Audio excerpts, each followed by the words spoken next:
like, wow, I'm actually doing this, and definitely have something to say on that. That's would be going really, really deep for me that I have never really talked about yet on the podcast, but we need to take the pursuit of the spiritual dimension like seriously. Like as serious as going to work, as serious as feeding your kids, as serious like death. I don't think we should wait and hope. We have to pursue. You can just simply disagree with somebody and say, I don't like it, but I respect you. Go in peace. I love you, my brother. We'll just have to agree to disagree. Children, I was a child, they're subject to being wrong. You know, your brain isn't fully developed till you're 25. So to think that all your beliefs are going to be settled by the time you're 25, all your beliefs aren't even settled by the time you're 60 or 70. Like, no, child, you have just taken a step on a path. And the next step, I would have transitioned, and I would be standing here right now a detransitioner. I would have thought, oh, I hated being gay so much. I thought it was wrong. Actually, I'm a girl. Now I'm actually straight. Kids are not going to be thinking the same way about themselves later as they will now, and nor are they going to be able to forgive the adults in their life who have either pushed them or allowed them to destroy themselves. But you're supposed to know that I don't know what I don't know. Parents don't want to do that. Whatever Johnny wants, Johnny gets. This is about protecting kids and getting them to adulthood so that now, with all their faculties about them, they can make a decision which is informed. And I don't think that's asking too much. I don't think that's hatred. What do you think? I really I want to get to the bottom. Like, what do you think is driving this whole... It feels like evil. People don't watching this are probably going to feel like these guys sound crazy, but you know what? All these people that are doing those things, they're counting on you thinking that way and not believing that all this crazy shit is going on, because that's part of the great awakening that's happening right now. Like, we're becoming aware of all this. Maybe I shouldn't be so caught up in all this crazy energy, but there's some things like we want to protect the kids. Like, that's worth it to me. Like, that is a noble cause.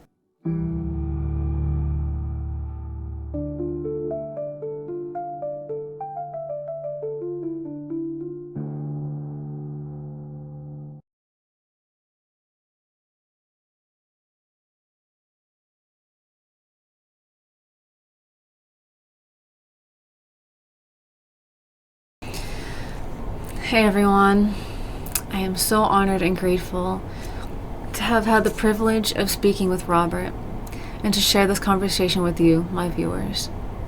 Robert and I connected passionately on the subject of spirituality, and that really fueled the passions for all we felt called to discuss. I ask if you're ready and feel pulled to watch this episode. Please keep an open mind and an open heart. I understand the topics discussed are sensitive and challenge the mainstream narrative. I consciously choose to release this episode with the belief that the positive impact will far outweigh any struggle I might face for it. Speaking of struggle, I have been really struggling with the thought of releasing this episode. I have to be thankful for my intuition and my inner guidance that keeps pushing me through the discomfort. Dreams showing me, your friends are all drunk on that Kool-Aid, kid. You've got to stand up and stand out as a guiding light so that they can see another way out of the darkness. I feel strongly and passionately about this issue because until recent years, when I became spiritually present, there are things I would have liked to change about myself. If I'd been given the option or pressured before I gained awareness of how perfect I already am, I cringed to think of what could have happened. I realized that this is a sensitive and possibly divisive time to be speaking on this subject. This show is not specifically made for kids to watch, and I wouldn't say that I want kids to see this, but I want to say that I want anyone watching this to know that you are powerful.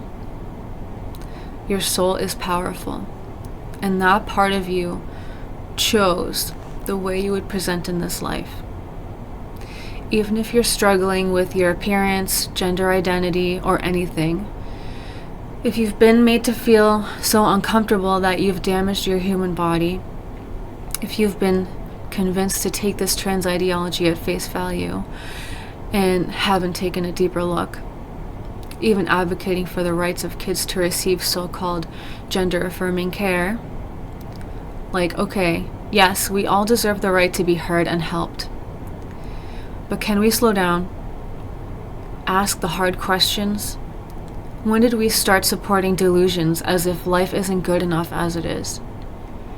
Instead of using this reality for what it was given to us for, which was to create what we want to experience in the world around us. Not to conform, to fit stereotypes by changing and mutilating our bodies. Whatever your situation is, my message to you is you deserve love. Real love. And your most important task in this life is to learn that you're worthy of receiving love, just as you are, by first showing love and compassion to yourself. Love, compassion, patience, understanding, forgiveness, and time and different perspectives. I feel and believe that this discussion is extremely important. If you feel the same way, and you gain anything from watching this episode, I implore you to please leave a positive comment and share this with the first person that comes to heart, because they will probably gain something from it too. The way you think and the way you live your life is none of my business. All I can do is share my perspectives and call in my soul tribe by expressing authentically.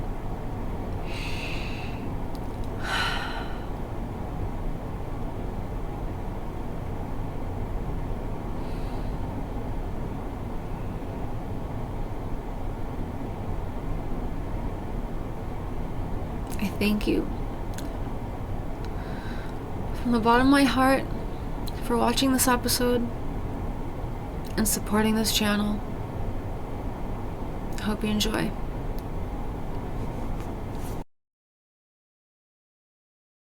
All right, so Robert, welcome to my podcast. You know, we tried to record this before, and unfortunately we lost the footage, so we're gonna try it again. So I don't want to try to pretend like I'm hearing anything you're saying for the first time, but I do want my viewers to be able to see everything we talked about, because I thought it was really valuable. So now I'll just introduce you. So this is Robert Wallace. He's got 2 podcasts that he's running already. And he's a local lead for Gays Against Groomers. I believe your job is working in real estate. You're a very active and high-profile guest for me, and I'm so honored to be able to talk to you on my podcast. You have a lot of work out there in the atmosphere, and I'd like to ask you to introduce yourself by telling a little bit to my audience about what you're most actively focused on at this time, and the main points of focus that you want to share about who you are and what you're here for, and what is it like to be you. Wow.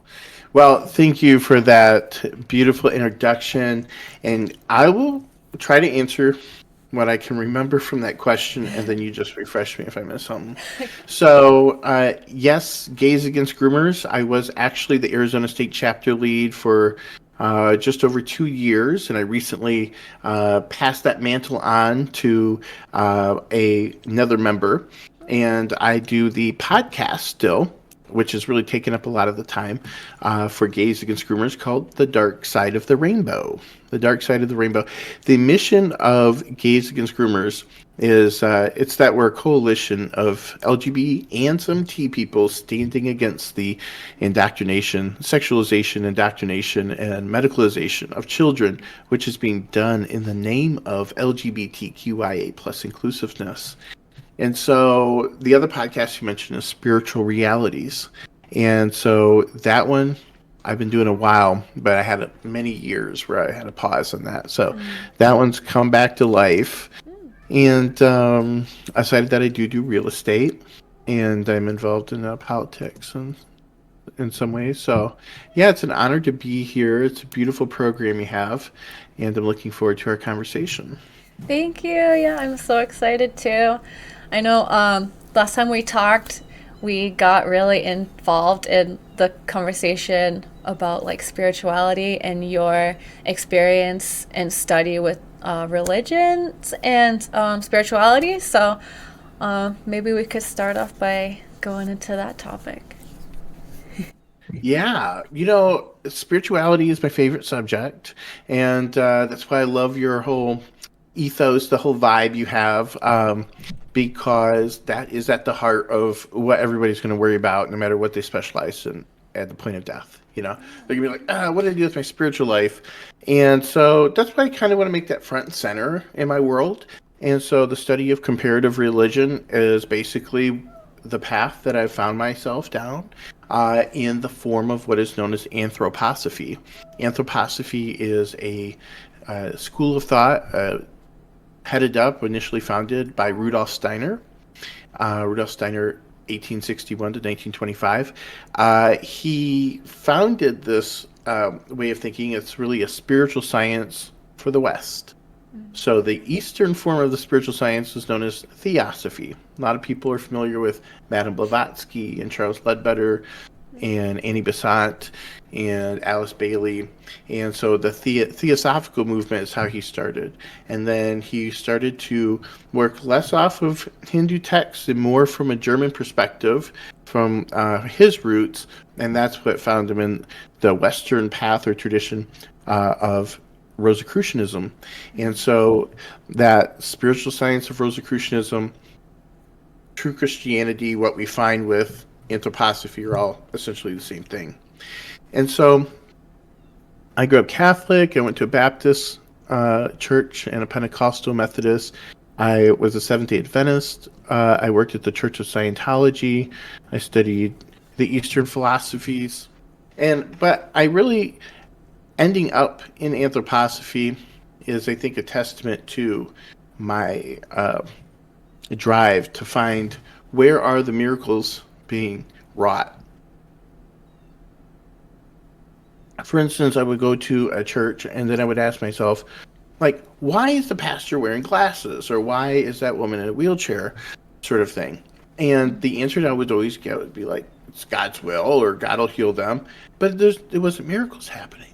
And then the Bible would say, seek ye first the kingdom of God and his righteousness, and all things will be added unto you.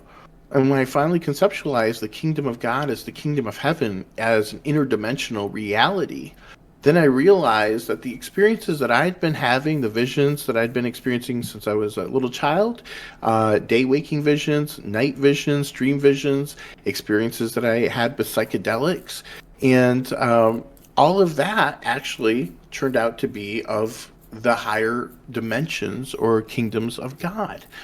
And so that quest brought me into this place where I said, I need to be able to experience that all naturally, on demand. Those worlds exist. I've had enough taste to know, and so that's what we're called to do. Mm-hmm. And so that's what led me to Steiner and how to know higher worlds, which I attracted into my life after doing this visualization that I designed in order to help find my way into a spirit world while in full day waking consciousness. And so when I found how to know higher worlds, and I went through that, about the third time, I realized that I needed to actually do the meditation he was instructing me to do. And so I did do that. I made myself sit down. I did that at my desk at work. And I went interdimensional. That's how I describe it. On an orchid that had no petals. And I had an altered state of consciousness. That gave me the footing to take the next step and go further, where I did on a orchid, this meditation that had blossom, and that brought me into another dimension. Mm-hmm. So that other dimension, if you've heard of seventh heaven, okay, there's the first rung of heaven, second, third, fourth, fifth, sixth, seventh. I say the fourth is that of the Akashic records.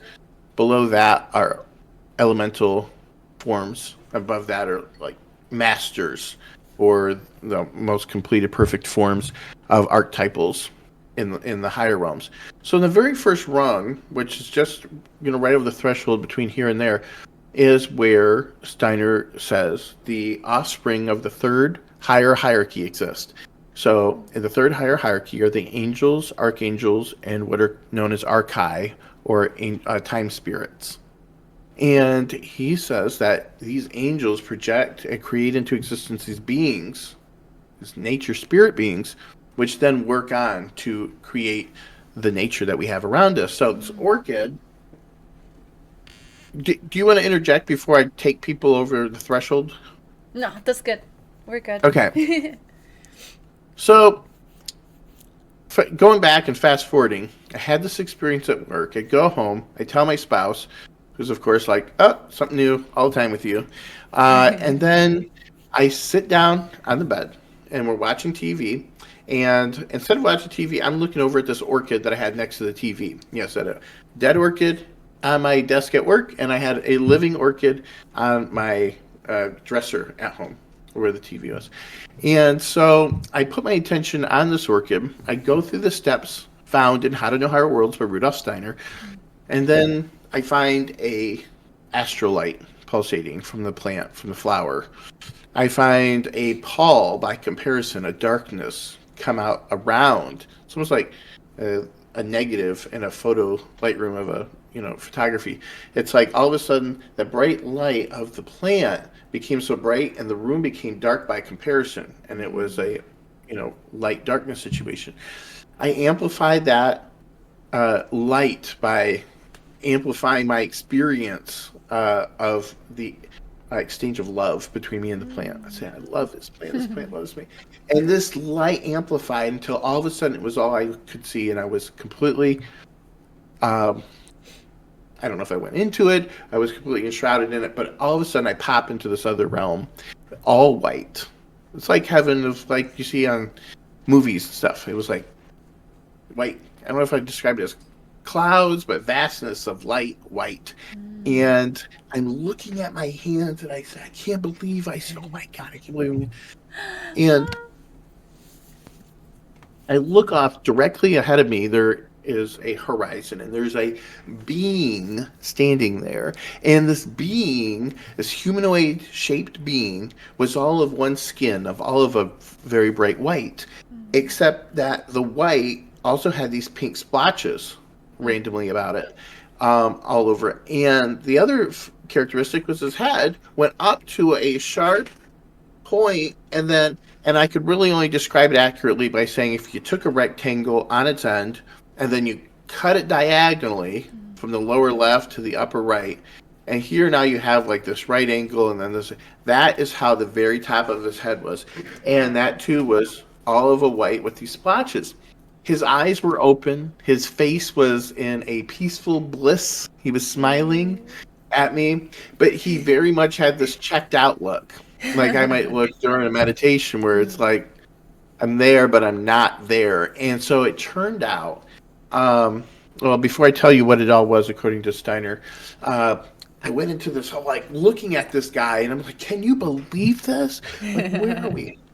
And because those reactions were exactly the opposite of how I brought myself into that realm, that is, it was through a disconnection, through my personal sensuous feelings, the acknowledgement of myself, and it was a getting out of myself that brought me into this realm. But now that I've turned my attention back to myself, it was antithetical to how I brought myself, so it took me out. So all of a sudden it was all white, and then it was white with the black, dark pall, and as the brightness of the white went down, the pall went down, and the room came back into vision again. Wow. It became back into sight. And then I realized I'm sitting there staring at this plant, and I looked and I said, Neil, you're not going to believe what just happened. I told him there was no way I could possibly impart the urgency, the severity of the reality of what just occurred, because it was just impossible that I experienced that.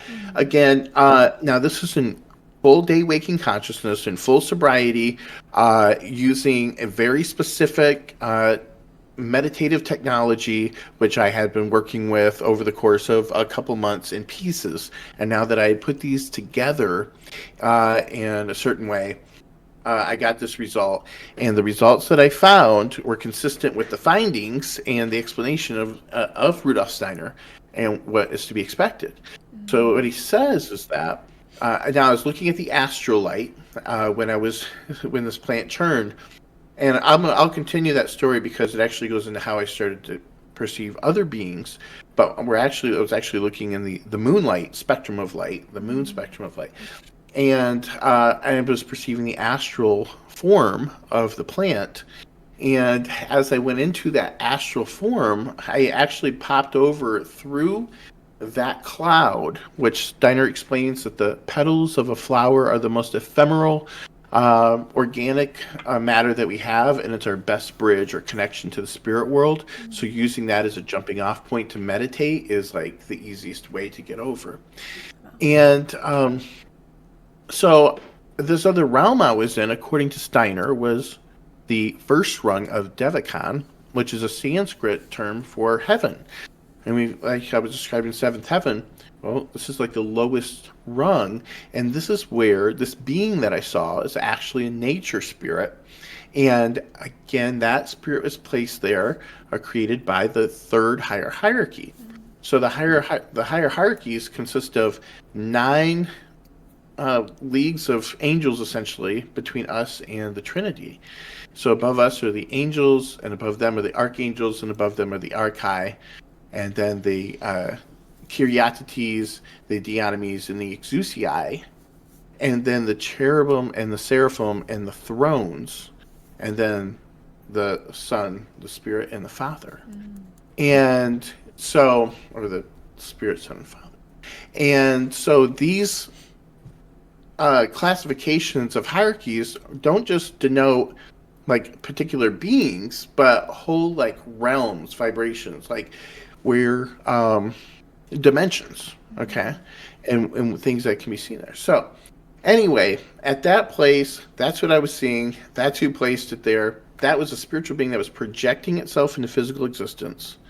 That being was making itself the flower. And so after that, we turn off the lights to go to bed, and I realized that I've tapped into the sight that I've been seeking forever. You know, seeking you shall find. I had been seeking. I knew I was eventually going to be able to see in these other dimensions if I didn't give up. And I made that my goal. And so, first off, I'd like to just share this image of that being that I saw. This is a sort of depiction. This depiction, though, I have to remember, it was actually all white. So as white as this floor is here, we're as white as these rays, we're as white as his skin, with the exception of these, I got these candles here, with the exception of these pink splotches. His face kind of reminded me of that. His head looks more like a cone, more like a dunce cap than a rectangle cut in half. But that's really what it was a rectangle cut in half. And the beams, one other thing I would note is those beams, when I was in that realm, felt like ecstasy and bliss and joy. And I use those terms by name because they felt like objective beams of light that I could feel in me that I would objectively call joy, ecstasy, and bliss. Now, Beautiful this... image. What's that? Oh, it's a beautiful image, and it's Oh, thank you. yeah. And this one, this shadowy picture, is actually a depiction of that first night, and it's kind of a culmination of a few things that I experience on a daily basis put into this image. But when my lights go out at night and the room is dark, I see into these beings very easily now. It's like instantaneously. If the lights are on, it'll take a conscious effort to meditate. It takes a little bit less effort to meditate when the lights are off to see these beings for me now. What we have here is that first night, though, I was very much trying, and I put my attention in that relaxed mental state on a plant that was in the corner, and on that plant, I couldn't really see, but I knew there was a plant there. And over that area, I saw this cloud hovering. Now, the hovering of this cloud, which was of like a lavender purple, it had like these specks of glitter, like lavender glitter, okay, kind of like float in there like liquidiously, okay, if I might.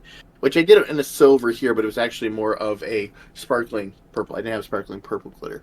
And then it was like these two objects. They look like two kind of like boomerangs kind of touching each other. They're kind of like this. I don't really know what they were, but they spastically shifted and changed their configuration within that cloud. And later I would read where Steiner explains that hovering over plants are these purple clouds that are actually drawing the plants up. So we think, oh, they're pushing their way up. They're being pulled up. Yeah. Cool. And so further in here, we have also a depiction, if you see the silhouette of a kind of a phantom. That's what this is a phantom. And we cast phantoms off us occasionally, and I see those on occasion.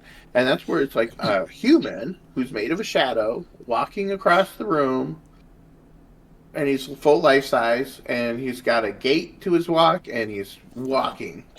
And then it turns out that we are actually casting these off of us at different times of desire through the day. So when we desire things, and that creates we cast off spirits, and they manifest in different ways. Sometimes they can manifest as little animals, which right here you can kind of see. I don't know if you'll be able to see. Is a multicolored outline of like a marsupial type being. Yeah. It's kind of like, I don't even know if a marsupial is even the word. It's got a rabbit quality to it actually. It's got kind of a four-legged weasel quality, but it's small. But anyway, I experienced where it went walking across my room, and I said, "What the crap?" It's outlined by neon colors, different colors, and they're rotating around it. These different neons. That's how I see it.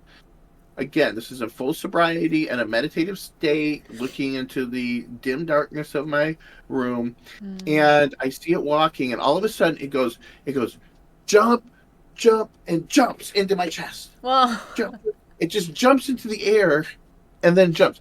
And later I would read where Steiner explains that these creatures that we cast off at different times of desire actually then, because everything is reversed in the spirit world, desire us. So now it jumps into me, it attacks me because I had expressed a feeling of attack earlier, and I cast off this being of attack, which I experienced in this mirror. Oh my God. Yeah. Now also, we have apparitions. We have like some white clouds. I usually see white clouds, dark clouds. Okay, kind of get a feeling for the goodness or not. Seeing them, perceiving them, telepathically. My relationship to my thoughts and thoughts on things and of things, and that has been the controlling factor for my relationship to this. Before I became aware of what I was dealing with, I was convinced I'd opened a portal to hell. Oh. Yeah. Where are all these? Because they would touch my feet, and then they would be moving around, and all these things. And I said, "What is this?" And I was just convinced that I'm dealing with this autonomous, interdimensional being. Well, it wasn't until I turned 33 that I moved from Memphis to Chicago, which I'd been in Memphis for a couple years. And then just before I moved to Memphis and Dallas is when I found Steiner in 2014. And so I moved to Chicago, and I find the Rudolf Steiner Anthroposophical Society. And I walk in there, and I start talking to these people. The first anthroposophist I'd met, I've been studying on my own for years, listening to lots and lots of lectures from rudolfsteineraudio.com. That's rudolfsteineraudio.com. Check it out. Over 200 free audiobooks. It'll change your life. And all of a sudden, I start to have some conversation using certain of the vernacular and explaining certain my situation. Somebody corrected me on something I said. And I realized that I had been in error in the way I was thinking about something, but it made a light bulb go off, and I realized that I had been looking into my own soul. I just connected two big pieces that I had overlooked. I'm like, oh, I'm looking into my soul. And so then I started becoming aware, okay, I cast these off. I'm looking at things that I created. So then my relationship became less of I'm at effect of these beings, as we might see in Scientology. And it became more I'm at cause over these beings. I'm not at effect. And so that fear was because I felt powerless, when in reality, my fear is actually what created it, because you become fearful, and all of a sudden it would keep happening. The more you're afraid, the more it was happening. Yeah. And so, it was self-fulfilling prophecy in a sense. another thing I'll point out in this picture here is you'll see in the corner, I got my toe sticking out. Mm-hmm. I'm trying to be close to catching it on fire. And then flinging up, shooting up are these white beams. You can kind of see I use white, and they're shooting up as beams. And they come off of, they're actually part of the etheric body, and they come off of the fingertips, and they come off of the toes. They come off of everybody's, and I can see that. I can see that on yours, hands and feet, and or whomever. And it actually lends to a very interesting thing that I'm delving into, which is the ability to see without eyes. And so I have the books upstairs, but what I realize is that I can cover my eyes, and in the deeper my meditative state, I can see that same astral light, but etheric light, but I can see it through my hands because I'm already seeing it with my third eye and not with my physical eyes. So I've gone into my closet and put 4 or 5 pillows and objects in between, and I see the shadow of my arm, this etheric sight. I can literally see through it all because I'm not actually looking. I'm looking here, and that's the frequency of that. So anyway, this has been leading to some interesting studies, and there's programs and people who do seeing without eyes. There's recently, Wes Anderson just won an award for taking Roald Dahl's, I forgot how to say his name, his story, The Man Who Could See Without Eyes. And then there's programs out there, and there's a guy, this spiritual YouTuber who went to Germany, and he took a class where they're teaching people how to do it. And in India, there's a guru who teaches people. And their students, like really good examples. So like, okay, that's the color red, it says this word, and they're super blindfolded. So I got the blindfold, I got everything. I practiced it once in a while. That's actually what these candles are for. They're for part of the seeing without eyes meditation. But yeah, I'm not presenting fruits. I'm just telling you, I'm dabbling, and it's possible. I love it. I'd probably bring up breatharianism too, as long as I was just gonna like say things for the sake of like shocking people. If you've never heard of breatharianism, you've heard of vegetarianism. There's nutarianism. There's liquidarians, whatever. But there's also breatharians, people who live off the breath or prana. And these people, there's some people in India who've gone 60, 70 years without food and or water or what have you. Testified by towns of people and people who've watched these people. There's been a lot of scientific investigation. But one of my friends, his name is Eli Tom Elamine, and he's one of the world's foremost breatharians. He has been publicized many times, but he travels the world, and every day he's on YouTube sharing life. Well, he's come and stayed at my house a couple times. That I've gone through a breatharian initiation with another couple, a woman who had gave birth without ever eating. Ellie Tom's gone 6 months with no food or no water. I went through a process. I went through the 8-day process where it's like no food, but there was 3 days where I had no food and no water. Wow. In conjunction, we were doing pranic breathing, and that converted our body into this hybrid metabolism machine that could metabolize the prana out of the air. And all of a sudden I started tasting the stuff when I would breathe. I was like, oh, something did happen. And then my hangriness went away. So I say I haven't been hungry since Labor Day of 2018. But they told me, you're probably you might even eat more because you're going to have to go through this again. They said, because you might have broken your physiological need for food through now having this hybrid ability to metabolize the protein in the air, but you still have an intellectual, psychological, emotional addiction to food.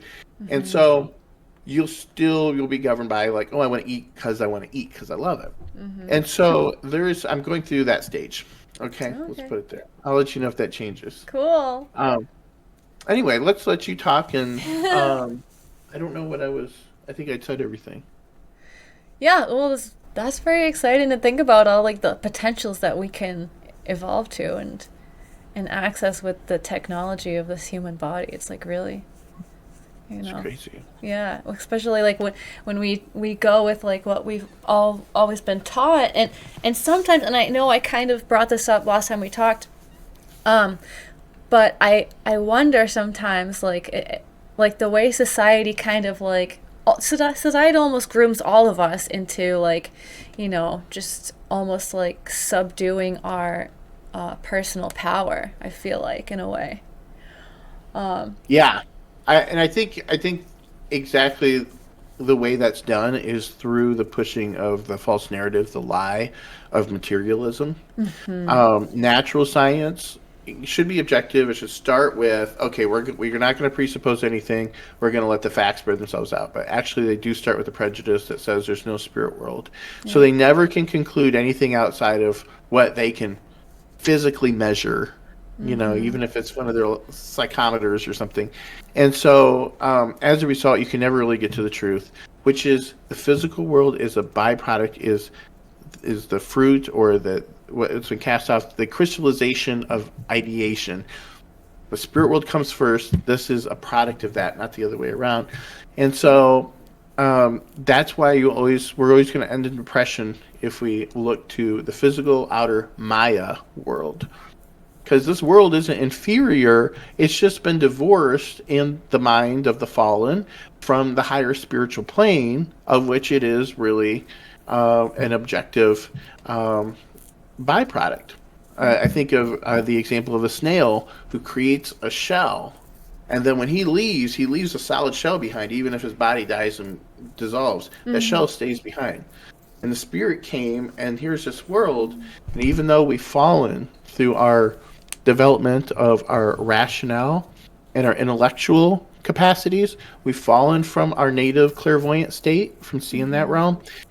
It still exists, but for us, this Maya, it looks cold and dead, deteriorating, soulless.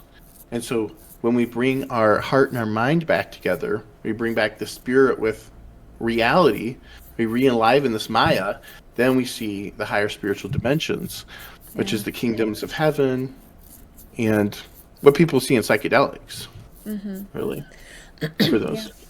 I think like a personal example that is coming to mind for me is that like when I was having,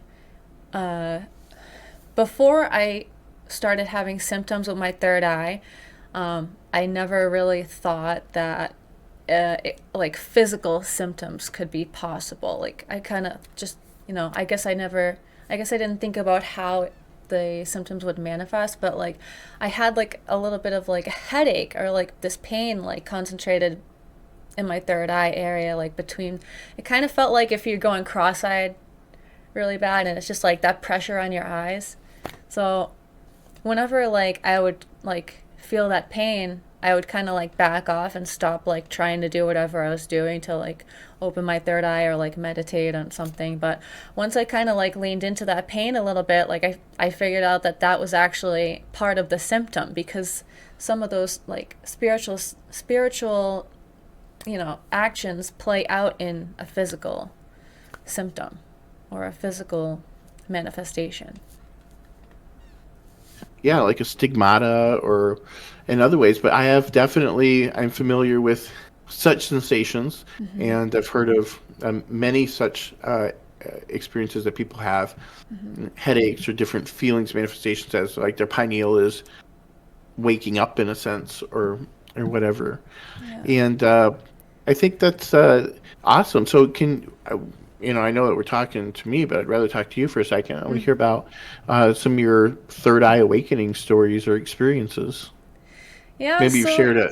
I missed it. Last time I talked to you, we were talking about I had a crown chakra activation, and I'll talk more about that too. But like this has all been a little bit fast for me ever since I could feel that I was working. Like I could feel systematically working up through my chakras, at least like activating them.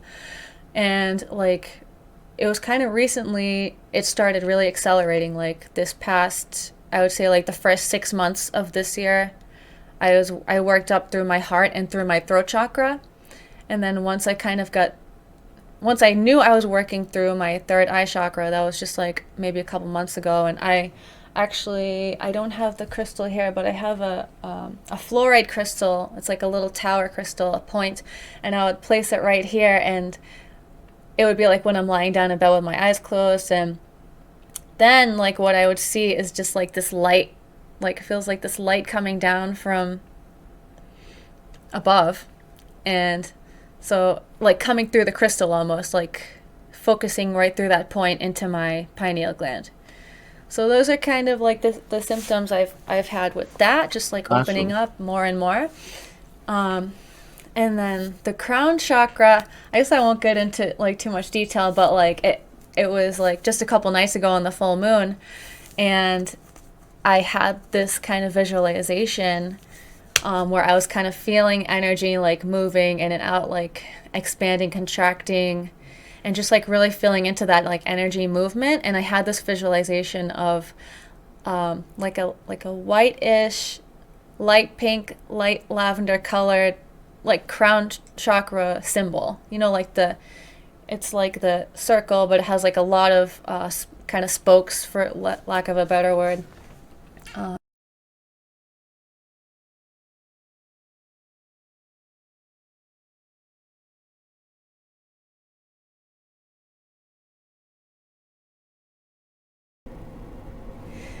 So, Robert, welcome back. We're doing another try after the recording stopped last time. So, we're gonna just go into where we left off.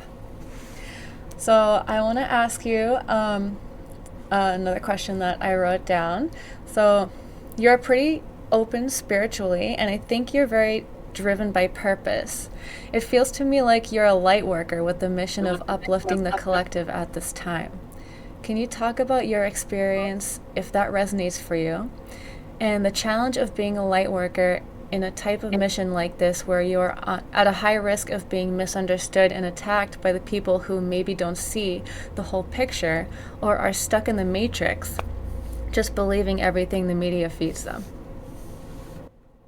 Yeah, thank you for that question, Kim. I think the answer is yes. I think the sole mission of my life is to figure out how do we attain the kingdom of heaven. Seek ye first the kingdom of God and his righteousness, and all things will be added unto you. And when I figured out that these other dimensions was the mission of religion, I realized that my fulfillment, my purpose, my goal, mission was to synthesize this information, learn it, apply it, actually break through, and then help other people to not just break through, but you really have to go back a few gradients and just start to open your mind to believing that it exists.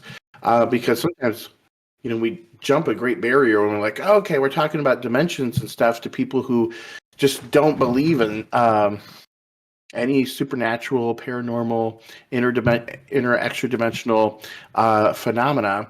And so, um, correlating things that are found in the world in a way that points to the reality of these spiritual dimensions is one of the biggest services. I think is one of the biggest things that's to be done on the journey um, of spreading this.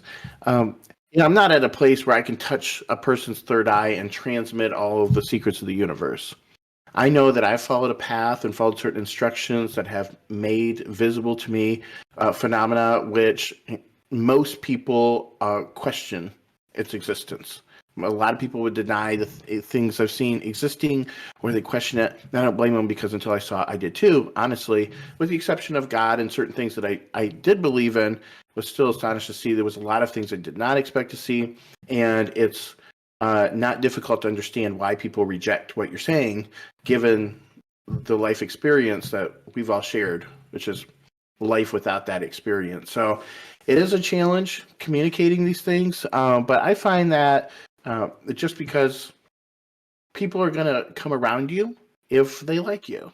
And I'm not running into crowds of people and, with a blowhorn trying to spread my interdimensional message. So I'm not experiencing as much rejection as people who really put them out there in crowds of people who probably disagree with them. When I put myself out there, I'm putting it out in the context of whether it's a podcast or an interview or a discussion uh, with other believers, like-minded people, and that makes it easy. But at the same time, you have the issue of speaking into a silo, having this bubble effect, and we all need to minister to each other in this bubble, but also draw people into this bubble so that they can receive like a holistic spiritual idea of what they can be. But we really have to take off our limiting blinders of as to what's possible. And I think that can only happen if we get good technology that can actually take us into other dimensions, because it's people are exhausted trying to see into these other worlds and nothing's happening. Yeah, for sure. Did you want to say something else? Well, I guess I just wanted to, instead of just leave off on that, I just want to say, and that needs to change. Because I am a human being sitting before you, testifying to all the spirit world that I have seen the things that I'm saying that I've seen. And if that exists in this world, it's vital that we don't ignore it. I mean, we have libraries of books of accounts of these sorts of things, and we usually just decide, oh, well, that happened to them. They can do it. I can't. They were lucky. There's one thing or another, but all I'm saying is there's nothing special about me, and I'm telling you this is true, and it just doesn't work that way. As much as I want to say that, unless people have the experience, I can't really convince them, but that's kind of where I'm sitting in my head. It's like, but it's just not so plain. It's plain to see that when you already have an experience. So all I can do is say, look, go to the masters, the true masters, like Rudolf Steiner, like people who have perfected their craft.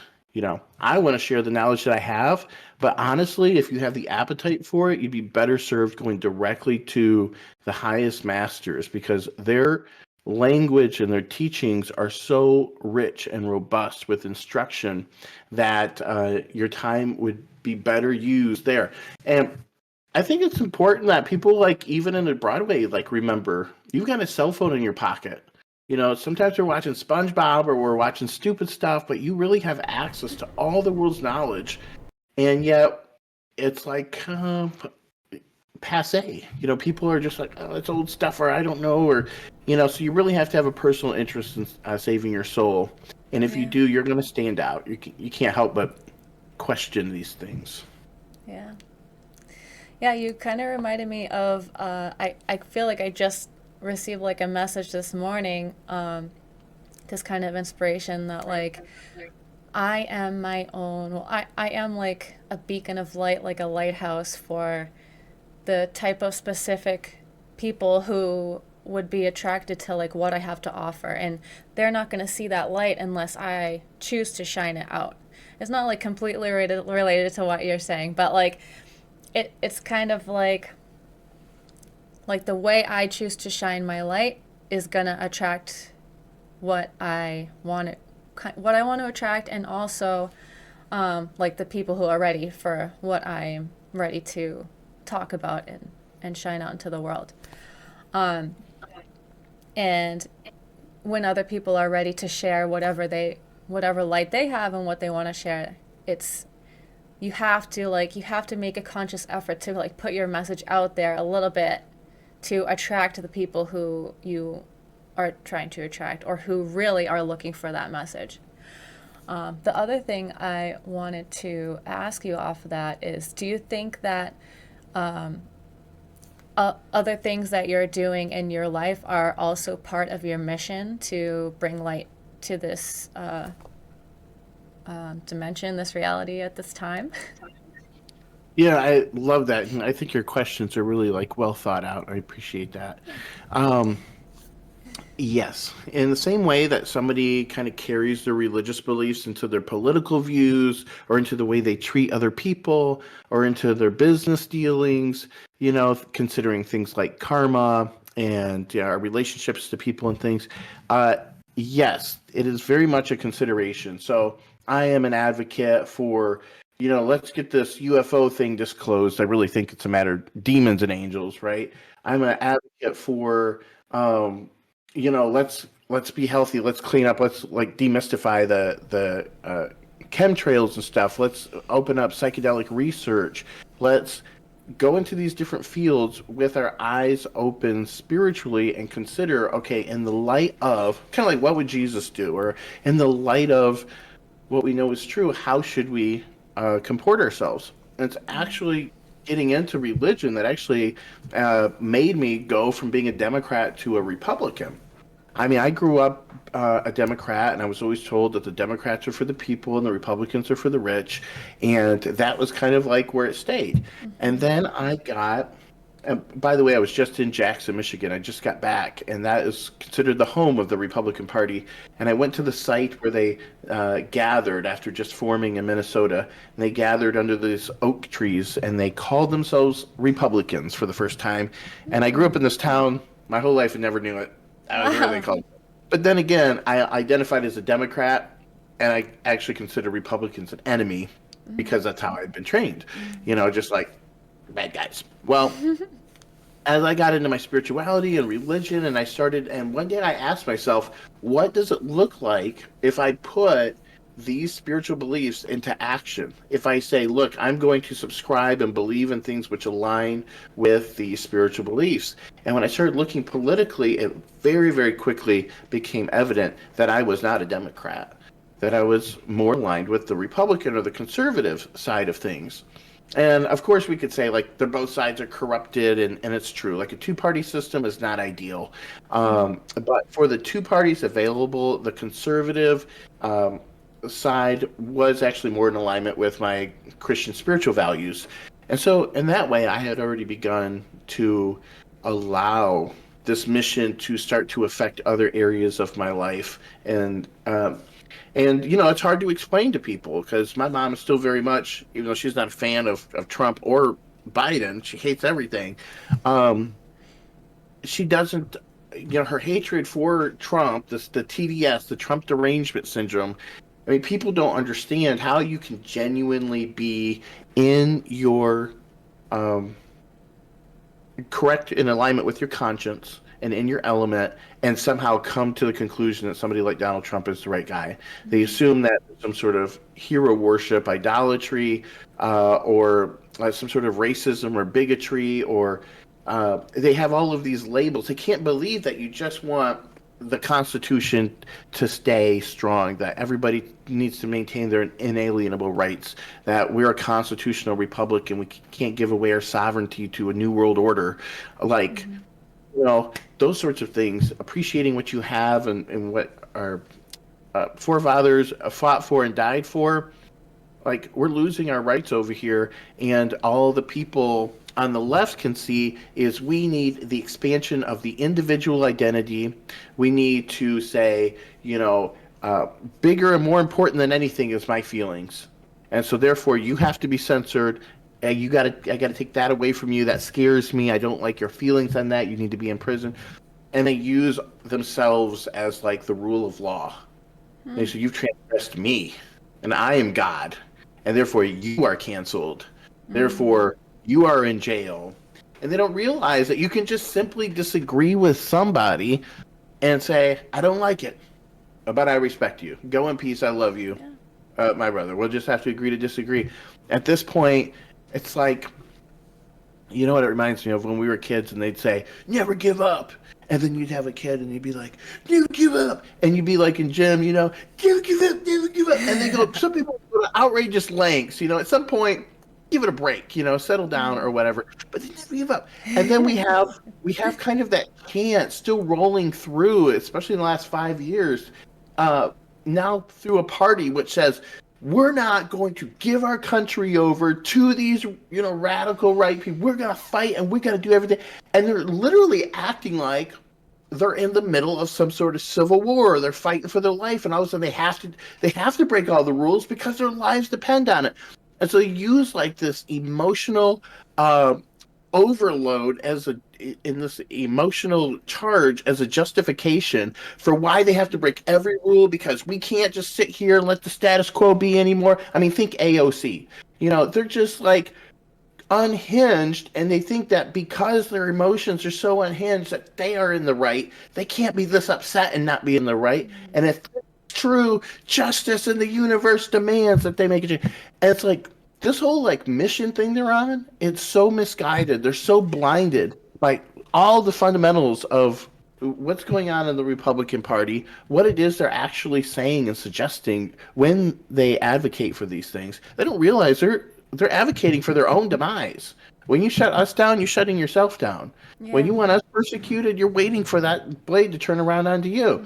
We're looking for everybody, whether you agree or disagree, to have your space and be left alone. And so that, I think, is one of the blind spots of the Democrat side, particularly when they make assumptions on the right. Not to say the right doesn't have crazy stuff and people going on, but anyway, yeah. To answer your question, Yeah. So let me ask you this because, like, I have a lot of friends who I think, um, aren't like they don't see it this way, and so I want to ask you, I guess, like as a gay person, like when you have probably other gay friends, like how do we like everybody kind of thinks that like there's all this like you said like bigotry and all this stuff and that's like and all this like anti-woman anti everything coming from the right side. What's really happening there? Like why are we seeing that, do you think? well, the narrative is being driven by most of the mainstream media, which is owned by leftist enterprises, conglomerates, people who are pushing this narrative. And you have so much of it, they could say that the sky is, brown, rusty, gold color. They can make up something obscure. It's hard to make up something like that because the sky turns every color at one point or another. But and if they just say it enough, and some people will cling on to it. Some people will hang on. There's still people wearing masks. So the biggest enemy that we have in the war, which this war on common sense is from the mainstream media, and that's why most people aren't getting it. If you are a Latino person and you have the goodwill of actually going to a Trump rally, you're going to see Latino people in high places celebrated and loved as much as any black person, any white person, any whatever you think is. Everybody is welcome there. I've spoken to a crowd of 1,000 MAGA Republicans to unanimous approval and applause because they want. It's not a matter of being gay. They got gay family members. Most of them are way over it. Like this is an Yeah. old conception. They want people who are going to be themselves, but also bring common sense. So don't bring porn into schools. Don't push pronoun changes or gender affirming care, things that confuse and harm children. That's like that should be common sense. But right now, these positions have become so polarized because people think that to hold a position is to cast a ballot for a particular party. And there are people out there somehow, I mean, who agree a little bit with this side and a little bit with that side. And that's good and fine. And I think that's a good place to have it because we can't assume that just because somebody holds a position like they're your worst enemies. There's a lot of gradients that bring people into these areas. So people don't know Trump had multiple gay weddings at his house and wrapped himself in the gay flag. He's trying to show support for the gay community, but a man can only go so far. Like, to say I support you doesn't mean that I support everything you might do in your life. And at some point, I may not support things you're doing. And that's the thing. It's like, to the degree that I support gay people, like, go out, live your life, don't be persecuted, at the other same time, I'm saying be a decent person. Don't, and I can't believe we actually are at a place where it seems that gays and other minorities are assuming they feel entitled to an extended version of privilege. They're crying white privilege all the while displaying this entitled privilege that I've never seen from anybody, from any class. I could never fathom it. Me coming to these conclusions, I don't know how they arrived at it, except that they've cut off all sense of responsibility to society. They've made it about them. They've been lied to, that you're the victim, you need to rise up. The Republicans are coming to suppress you and oppress you. And that lying garbage, as L. Ron Hubbard called the media, the merchants of chaos. They are the merchants of chaos. They're selling lies and propaganda. And so it's no wonder that me and my mother have to argue about the same thing from two different angles. Because I'm clearly not paying attention, don't want to see what is, in the media and what is said and known. And I'm finding in these discussions, it's like, well, what is it that you think that I'm ignoring? What are they telling you that I'm ignoring? Because there's stuff that is in the head of the other person that, A, you don't know. A lot of it is drudged up sensationalized, made up, or exaggerated, so you wouldn't know. It's some lie from some person you never heard of. You don't watch their program. And so somebody comes to you and says, you don't know about it? It's like, you don't want to know, they say. Otherwise you would see how bad of a guy Trump is. And it's like, okay, you are going to come to me as a distractor. So I have to go down every rabbit hole that you've been distracted by to show you the source video and expand it out 10 seconds either direction so you can see context, so you can see this, so you can build up. It does take a lot of years. It took me many years to see how deeply consistent the lies were across all the different branches of the media. Like I couldn't fathom the conspiracy of that magnitude until I started seeing the lies and seeing them be replicated, and I see how these organizations work, and I'm like, wait a second, this is very easy.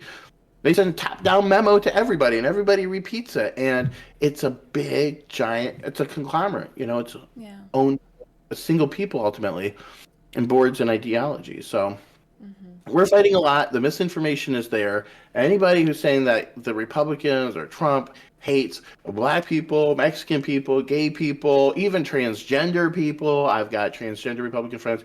It's absolute bullcrap, and it's just a reflection of what they've been told in the media. They want to believe it because they want reasons to hate Trump, and they will resist any evidence to the contrary. You could show Trump kissing a man and marrying a man, an interracial gay marriage. They will never be happy. Until he would have to submit, he would have to become a Democrat. He could become gay, trans, he could become all that. As soon as a gay person becomes Republican, he's the enemy. As soon as a trans person, they will ostracize the. As soon as a black guy goes and becomes conservative, he gets all this crap from the black community because they all assume that you're theirs. You're their property. The Democratic Party owns you, and that couldn't be further from the truth. That cult-like behavior is actually what is keeping people dumb. They're taking in the reports from the group, fine, they're just believing it, and we just have to fight against disinformed, uninformed, misinformed zombies sometimes. But we do it with love, because you got to remember, if you've ever had somebody turn around their life, ever had somebody say, you know what? I saw what you were saying. I finally get it. I agree. I've had my own spouse turn around over Trump. Like, don't give up on people. Like, don't throw them away. But you have to realize that you're fighting an impossible uphill battle if you're going to try to defend your point of view against media outlets that only they have seen, you haven't seen. And it changes every day. It's a train of lies. You can't keep up with it. So people have to learn to study for themselves. Yeah, absolutely.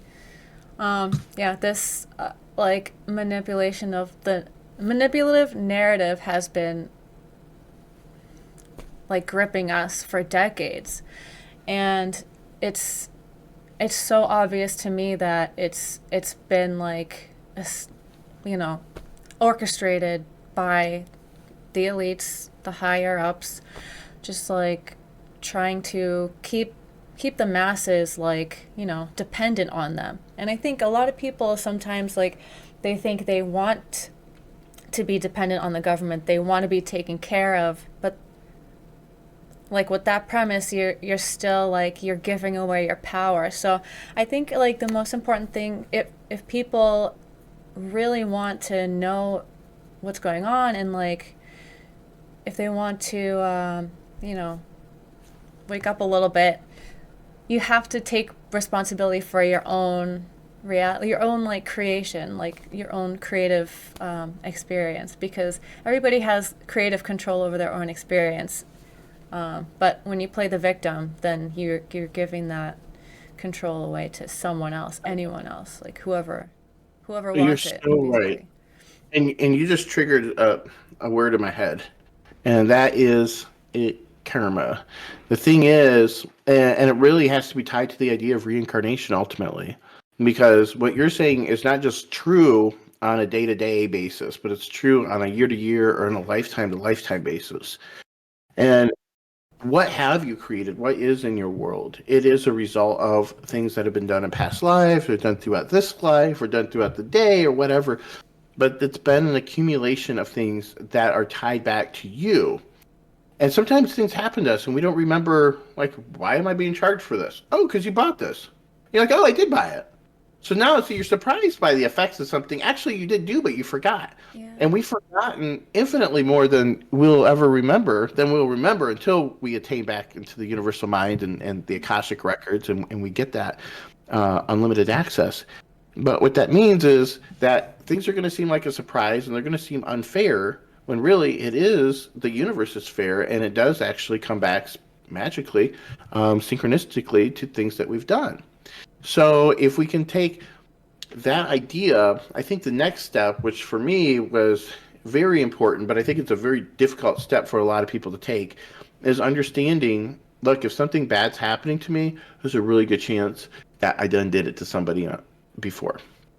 And a lot of times, weird things will happen. You're like, well, I've never done that in my life. I've never even thought about it. But you're like, what about a past life? Like, well, anything could have happened there. I don't know. There you go. So I find that the easiest way to cope with things is like, okay, I'm coping with the punishment or the result of something I did in a past life. And if that's the case, then I just need to take it, suck it up, and handle it well so that the karma goes away. If I cry about it, make a big thing, and I don't actually get through it and learn the lessons we shared, it's going to repeat. So, yeah, I think that's a big crux of what you're saying. Awesome. Yeah. So, okay, I kind of like want to talk a little bit about GAG, Gays Against Groomers. I call it GAG sometimes. I don't know. I guess that's like the acronym. I like the acronym. I think it's fun. That's what we call it, gag. Yeah. So like the name is Gays Against Groomers, and as a spiritual person, like I think you know a little about Abraham Hicks. I can't remember if we talked about Abraham. So sometimes I think of the name, and I'm like, I think I'll Abraham. take it from here, Cam. I know where you're going. Yeah, Listen, Abraham wouldn't like this name. Yeah, I watched the movie The Secret 100 times. Change your life. And there's this part in it where it says, when you're fighting against something, you're saying, no, no, no, you're really making it happen more. Yeah. And the one guy gives the example of like, oh, you can be against a political person as opposed to for somebody, and you can actually cause them to. So there's this aspect of the law of attraction that says what you think about, you bring about. And even if you're talking about being against the thing that you don't want, just by bringing that thing up, you're actually bringing it about. So I actually had this issue when I joined Gays Against Groomers, because I'm like, how can I be in this group when I know Gays Against Groomers is asking for it because you're putting the name of the thing? And I've had multiple conversations with Jamie about it, about the secret and the law of attraction and the word against and putting the word groomers in, and how that's, by that point, the organization had been founded. That wasn't going to change. My option is I could participate or not, and there was hardly any other gay organization that's standing against this sort of thing. And so it was, I didn't found the organization. I think it's got a great purpose, but there's some battles that you win and some that you lose, some that you sacrifice. And so for this, it's imperfect, but I'm telling you, because it does the job more perfectly than anybody else's, it's the best shot. So I say still go with Gays Against Groomers, support Gays Against Groomers, but ultimately, yeah, the very language of it is a little self-defeating because it still brings the reality of groomers to light every time you say it. So, yeah, I hope our group just is able to self-destruct one day. All the groomers go, we pay, and we never talk about grooming again, but... yeah, that's the story. Yeah, Gays Against Groomers. I've been with them about 3 years now. I've been the host of the podcast for, since February 26th, actually, of this year. So going on 10 months. And we're at 37 episodes posted. So we got around 40 hours. Some of them are double episodes. It's been...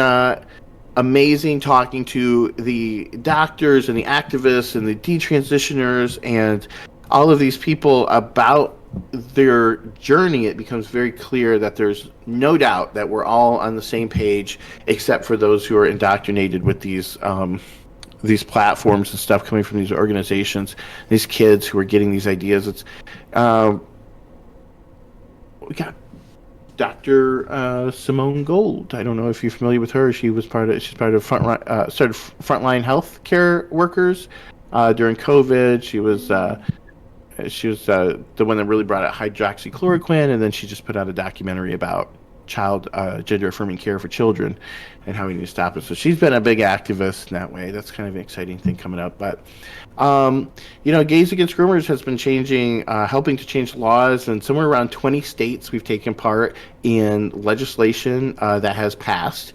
I've taken part in certain things that were not able to pass. They got all the way up to our governor, Katie Hobbs, illegitimate governor of Arizona, Kari Lake won, and she vetoed the crap out of everything. And so, we had people all over the place trying to do good things, but we had these power people who've been placed there and diminishing what we're doing.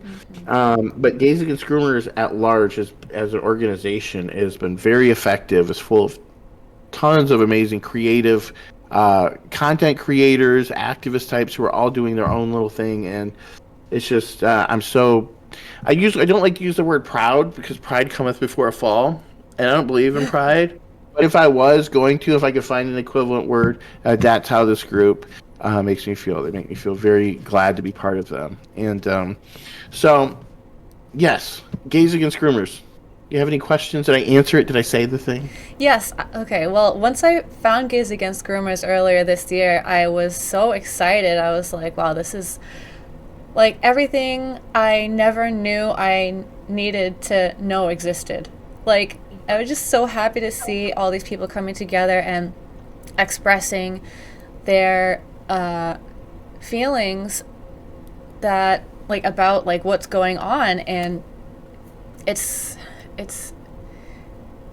kind of it made me become more aware of became more apparent in my reality, which I think is also, a lot of the collective shadow work that's happening now in this big shift that we're, moving in. This all this kind of child predatory kind of stuff is all coming up. There's so many things that I'm seeing that I was not aware of. It's heartbreaking. It's horrible to see that this is real, but we need to see it, and we need to see it in order to know what's happening and know what to do to fix that going forward, I think. So I love Gays Against Groomers. I love that you're doing the podcast. I want to know more about, you kind of explained the kind of guests that you have. What were your favorite, or what do you think are the most impactful types of guests to have on your show, and what are their main messages? Yeah, well, there's a couple kinds of guests that I think make the most interesting. On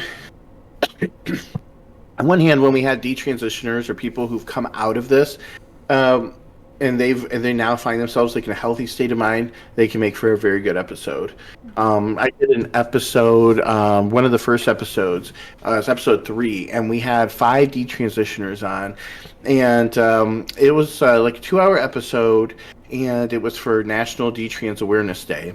And that episode actually did not do well, and I knew why. Part of it was we just smashed too many people into the conversation. It was 5 people kind of taking turns. The other thing is there was kind of, it seemed like with several of the people, not all of them, but there was a very down tone feeling, a kind of little lethargic, little depressed, little maybe stoning, I don't know. But the people, you got to remember, who are these detransitioners are people who have been and still are going through mental illnesses. They're struggling through figuring out their gender identity. They're struggling through trauma. They're struggling through, maybe a suicidality at some point in their life, just general depression.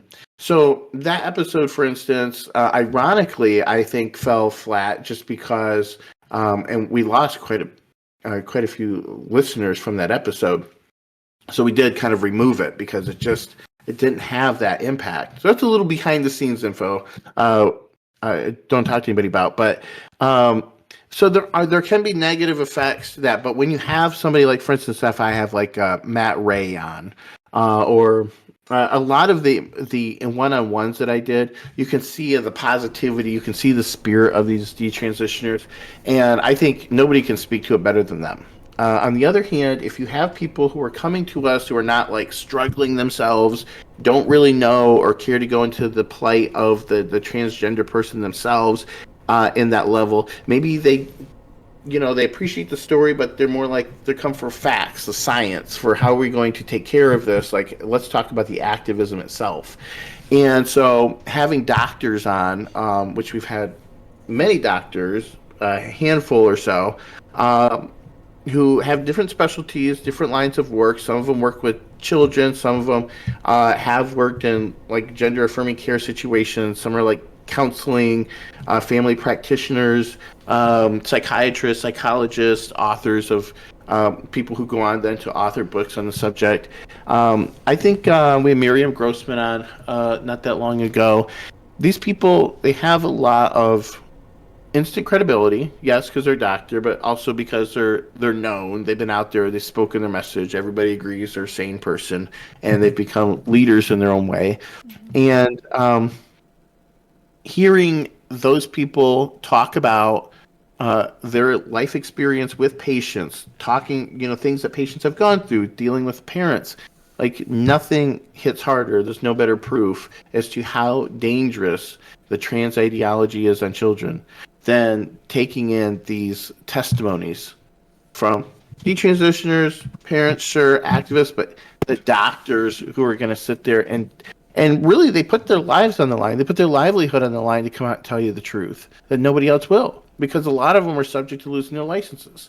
Like Dr. Eitan Haim, he was our first guest, second episode. He's come on twice. He got in big trouble with the Texas Children's Hospital for blowing the whistle on the fact that they were still doing gender affirming care, even when publicly they stated they were not. And then he's in trouble for bringing forth evidence, and then they're trying to say, oh, you're violating HIPAA code, and they're trying to keep him from whistleblowing, even though they're the ones in the wrong, and they're persecuting him and his wife because the truth is not so widely available, and so people don't know that you can tell the truth, be silenced, and the whole media will just rest of the world doesn't even know he exists. Now the right, the conservatives know someone like Eitan Haim exists because we gather around them. We're like, what's going on?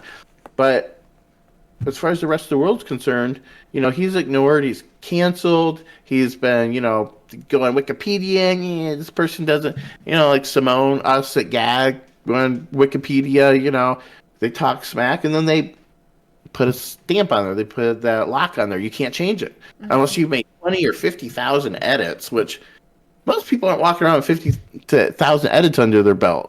So if you're telling me that somebody wants to say lies, defame or diminish or whatever the thing is to a person, and that person can't get on and edit because they don't have the edits. I mean, this Wikipedia has been weaponized, and it's been discussed in movies like Plandemic and other places where you see like a governmental influence on how society, like people are going to look you up and they're like, well, I heard on Wikipedia you're far right extremist anti-LGBT hate group. And it's like, you just told me you got your information from Wikipedia. That's like getting your information from ChatGPT. It's subject to being incorrect in a whole bunch of different ways.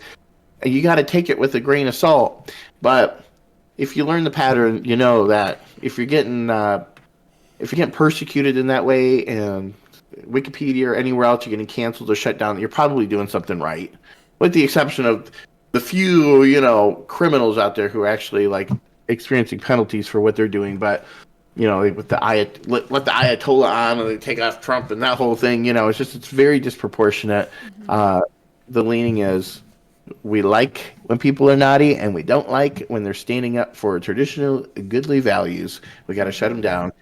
That's the vibe I get. Yeah. So, okay, I have this question. For my viewers, if they're still watching, what do you have to say to them, if they don't see any problem with like what you call the trans ideology that is being pushed on kids? So if somebody thinks that kids should grow up and, like, you know, they should be able to identify as whatever they want to identify as. Why are we stopping them? Like, why would we want to make these kids be something that they don't want to be? Why would we make this little boy stay a little boy if he says he wants to be a little girl? But, like, Yeah. So what do you have to say, like, to people who are coming at it from that perspective? Well, you know, and that's a big question that we handle like the most is people saying, why are you suppressing trans people? And mind you, the people who are saying that the most are those people in that community, and we don't get as much of that as we get support. So there's a small amount of people who subscribe to that, who do feel that way. And as a gay person and as a person who wants love and acceptance for everybody, I think it's important to remind everybody that this isn't about persecuting people who are trying to find their way through life. This isn't about trying to make life difficult for for a person whose life is already difficult because they're internally confused. Now we're going to persecute them from the outside. This isn't about beating up people or invalidating them. But we have to remember that children, I was a child, they're subject to being wrong. You know, your brain isn't fully developed till you're 25. So to think that all your beliefs are going to be settled by the time you're 25, all your beliefs aren't even settled by the time you're 60 or 70. Like, you're still evolving in that way. So the only thing we know for sure static about that child is their body. We know that the gender, and we know what that says in general about the testosterone. We know in general what, we get gender roles. How did we get to this place? How did all society and all these countries have come to have this distinction of gender roles where the masculinity, where the man seems to always do these same things, and the woman, she seems to do these same things. You know, we got to this place where women's lib is gone to the point of, like, I'm offended that you see any differences, that you don't think that we're completely interchangeable, that you don't think men are having babies out of their penises, and that, women are out there, building up steel, it's just not happening. Like, the proportions, the ratios, it's just not happening. And yet they take and they want to go and make an argument for every exception. They want to turn it into a rule, and they want to keep going to that exception. And now you have to fight that one exception so that you can say that this person isn't crazy. But what they're doing is they're making the exception the rule. Mm-hmm. The majority of people, trans people, has been less than 1%. And now when you start to propagandize it, and you put in, by the way, Gays Against Groomers has just released a new book called Jack's Story, Born Perfect. Born Perfect, Jack's Story. It's all about a little boy who doesn't fit into gender roles. He likes girl stuff. And the book is all about how Jack can be Jack. He can explore these things. He can be a little effeminate. He can be whatever. But in the end, Jack is still going to be Jack. Jack does not need to be Jane, does not need to go have a surgery. He can just be himself. Maybe he's more effeminate, and that's fine. And so that is a children's book. That's our first children's book after our first book that we just put out called The Gender Trap. The Gender Trap. Awesome. Yeah. Here in Phoenix, very well documented, very thorough. Go to thegendertrap.com. So for people who are like, I have kids, and I don't like the idea that an organization, a group, a government, or anybody should tell my kid how that they should express themselves. If they think they're trans and they want to be a girl, they can be a girl. Like, I don't think anybody's saying, like, people shouldn't be able to say and do what they want amongst themselves, self-identify.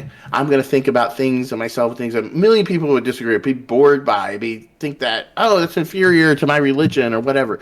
But I'm going to do it anyway. It's my business, and that's everybody's business. But when and if we should take that out into the world and say, now conform to my inner world. It's not happening. The inner world is designed for everybody. It's generic. The streets are plain. The buildings are plain. You walk around empty sidewalks. You fill the content. The whole world is meant to be generic. So everybody of all walks of life can be themselves in this environment. When you start insisting, now everything has to be plastered according to my belief, and now we have to make it about that and this and that. It's like, that's really nice. If you're in college and you're getting like all fired up about some activist project and you want to make a change in the world. But in the real world, we have to go by structures. And so that means we have to work within the law. And I know I'm getting a little bit off just for a second when I'm talking about activists and how people are trying to assume changes, but there's a way that the kids, the youth of today, doesn't understand that we go about things in order to change things. We don't just burn everything down and then cry and fight and then glue ourselves to the road and throw tomato soup on a painting and tell me that there. It's insane. But nobody has the love or the intelligence is telling them, like, girl, child, you're insane right now. Like, that's not how it goes. Like, I get how you feel, but this is why it doesn't work. This is why you can't do that. This is why you ought not. And they're finding out in real time. You want to talk about, they're bringing violence onto themselves by infuriating people because they don't understand the social contract that we all have with each other. And they think their opinion is more important than everybody's. But back to the trans thing, is we're dealing with children who are not even, again, the brain's not fully developed. They're not even 18. And when we're talking about gender affirming care, when we're talking about putting testosterone in a girl or hormones, estrogen into a boy, when we're talking about gender reassignment surgery, puberty blockers, these things that keep telling you they're safe, they can be reversed. They're not designed to be reversed. They're not designed to be stopped. They're all part of a program that leads you down towards transitioning. You don't say, oh, I want to stop my puberty just so I can think, or I just want to start taking female hormones. I think, like, no, child, you have just taken a step on a path, and the next step is more and more of these until eventually you're ready to start transitioning in other ways because you're going to start looking like the other thing. So this idea that they can play, oh, I'm going to like turn into a girl for a year. Oh, I didn't like it. I'm going to turn into a boy. And, my boy just wanted to try out being a girl. Now he's back. It's really not that simple when you start bringing in medication into the situation. You've already done damage, when we start validating the language around this, because now it starts to carry weight. But, more than that, if you are proving that these kids are going to snap out of it, I would have transitioned, and I would be standing right now a detransitioner. I would have thought, oh, I hated being gay so much. I thought it was wrong. Actually, I'm a girl. Now I'm actually straight. And so now I'm a transitioned person, and I was told this is the way to go. And I actually wanted to be asexual before it was even popular. So I know I was already like clamoring for something weird, and it's a good thing I didn't get castrated. Okay? So the thing is, kids are not going to be thinking the same way about themselves later as they will now, and nor are they going to be able to forgive the adults in their life who have either pushed them or allowed them to destroy themselves because they just, well, honey, you seem so determined.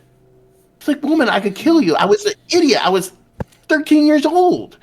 I didn't even know what I didn't know, but you're supposed to know that I don't know what I don't know. Parents don't want to do that. Whatever Johnny wants, Johnny gets. So there is extreme examples too, but in the end, it's not about persecuting trans kids or kids that identify as trans. It's about making sure that they're going to go down their path of exploration at a slow enough pace that it's not going to be too late for them to change course when and if they need to. Because right now, the idea of giving them room to change course is considered bigotry. Oh, you think it's just a choice? Trans people know when they're trans. They do, and then they know when they're not trans again, and then they're trans again, not trans. So anyway, I went off the deep end a little bit, but I think you understand that this is about protecting kids and getting them to adulthood so that now, with all their faculties about them, they can make a decision which is informed. And I don't think that's asking too much. I don't think that's hatred. Yeah. And I can't believe it, but that's why they say it. Yeah. Parents are put in a really tough place in this whole thing because sometimes it's like they're, it could be any like range on the spectrum, right? Like they could be totally just like indoctrinated even more than we're doing to the kids, right? Like they like, oh, I got to do this for my kid because like they need this, or rather than like, they can like might do it out of fear because like they're like, oh, the government's gonna take my kid away if I don't like support him in this. No, absolutely. And yeah, none of my statements are meant to overlook the people who are coerced into these things, that have fought their way through these things and still somehow they lost. That is the age that we're in. We've got parents that are losing their kids because if they don't transition them, they will be forced to pay a price. And I think that's why it's becoming so important that we homeschool our kids. If a person can, not everybody can. Yeah. Money and stuff is an issue. What do you But think? I really like. I want to get to the bottom. Like, what do you think is like driving this whole ideology? Like, this whole. It feels like evil. I'm getting evil. It's giving me pedophilia. It's giving me depopulation. It's giving mass mental illness. It's giving societal confusion. It's giving distraction.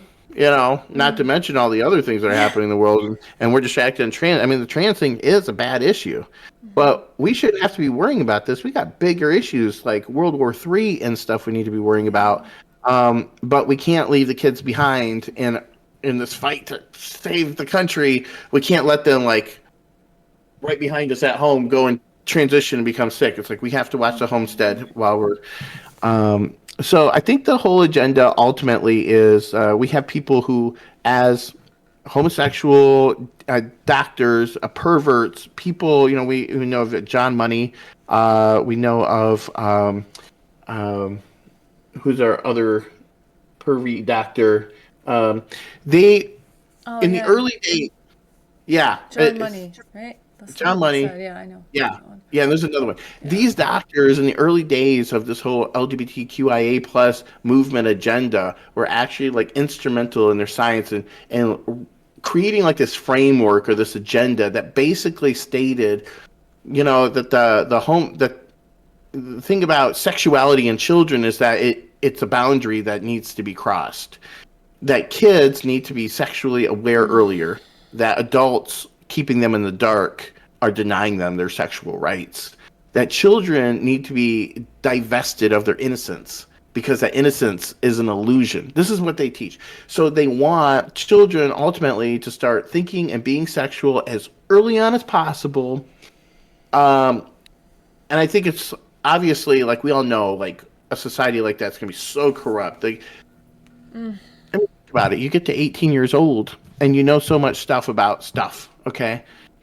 We know stuff now because of porn and stuff. We know stuff that, 50 years ago, you could come 25, 30 years old. You'd never heard of it.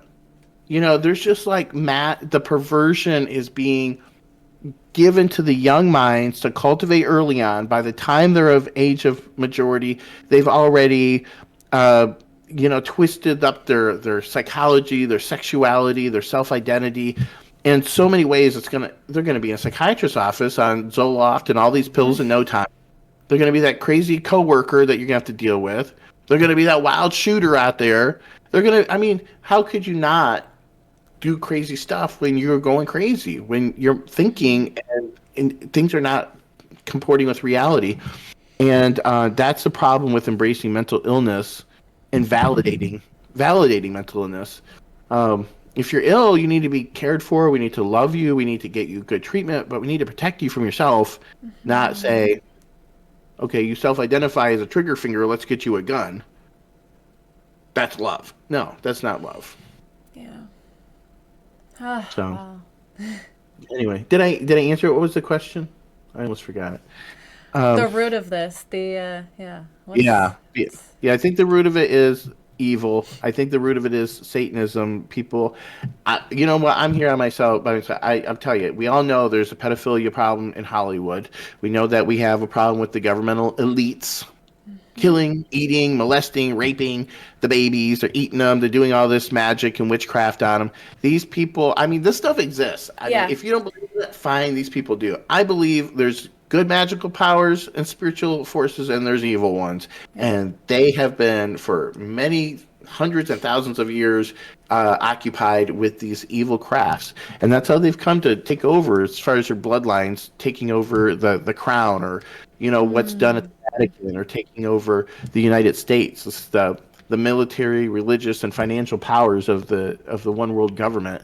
And you see, like, under it all, We all know what goes under the Catholic Church. It's like been the big news, and we know what's happening with Epstein and all the world elite and even our royals and politicians. So there's that. And we know what's happening within, Epstein and to Weinstein to, the Me Too to all the exposés. It's all out. We know that there's just a massive culture of sexual hedonism running these systems. If you don't participate, you're not getting up. If you expose it, you're going to be persecuted.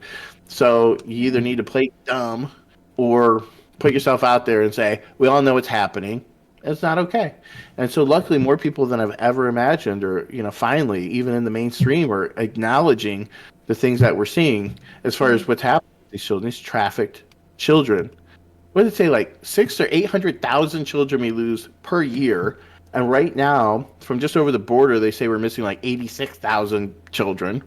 Where do you think those children are going? We got underground railways going. We got underground bases. These children are probably underground in massive, disgusting facilities being hoarded up in underground jails where food is thrown at them, where they're pulled out to be fed to monsters, both human and interdimensional. And it's a horrifying hellhole that's happening. They think that the world doesn't even know what's going on because we don't. We're up here playing world is okay, basically. I mean, comparatively speaking, we should be running around with the hair on fire. So many of us are. It doesn't help anything. But these children are kind of like this. This is a gender cage, but I think all these missing children are in real cages, and they are really being tortured. I mean, nothing could be worse than that, but I think it's the nightmare we're in. My God. Sorry, that wasn't a good diagnosis. But I think the good thing is, if I can call it that, the silver lining, or way we should approach this, the mission of evil. What is the mission of evil, according to Rudolf Steiner? It's that we learn what is good through all this pain and suffering. We learn that it is good to love our neighbor because we see the pain that is caused through hatred and strife with our neighbor. We learn to give unto him who asks of us, and from him who takes away our goods, not ask them back. I mean, these are high spiritual ideals, but we see physically what happens when we don't, and we see how peaceful things go when we do. They're higher spiritual philosophies, but they were given to us in order to help save us a lot of pain and suffering. So you gotta listen to it. Yeah. Wow.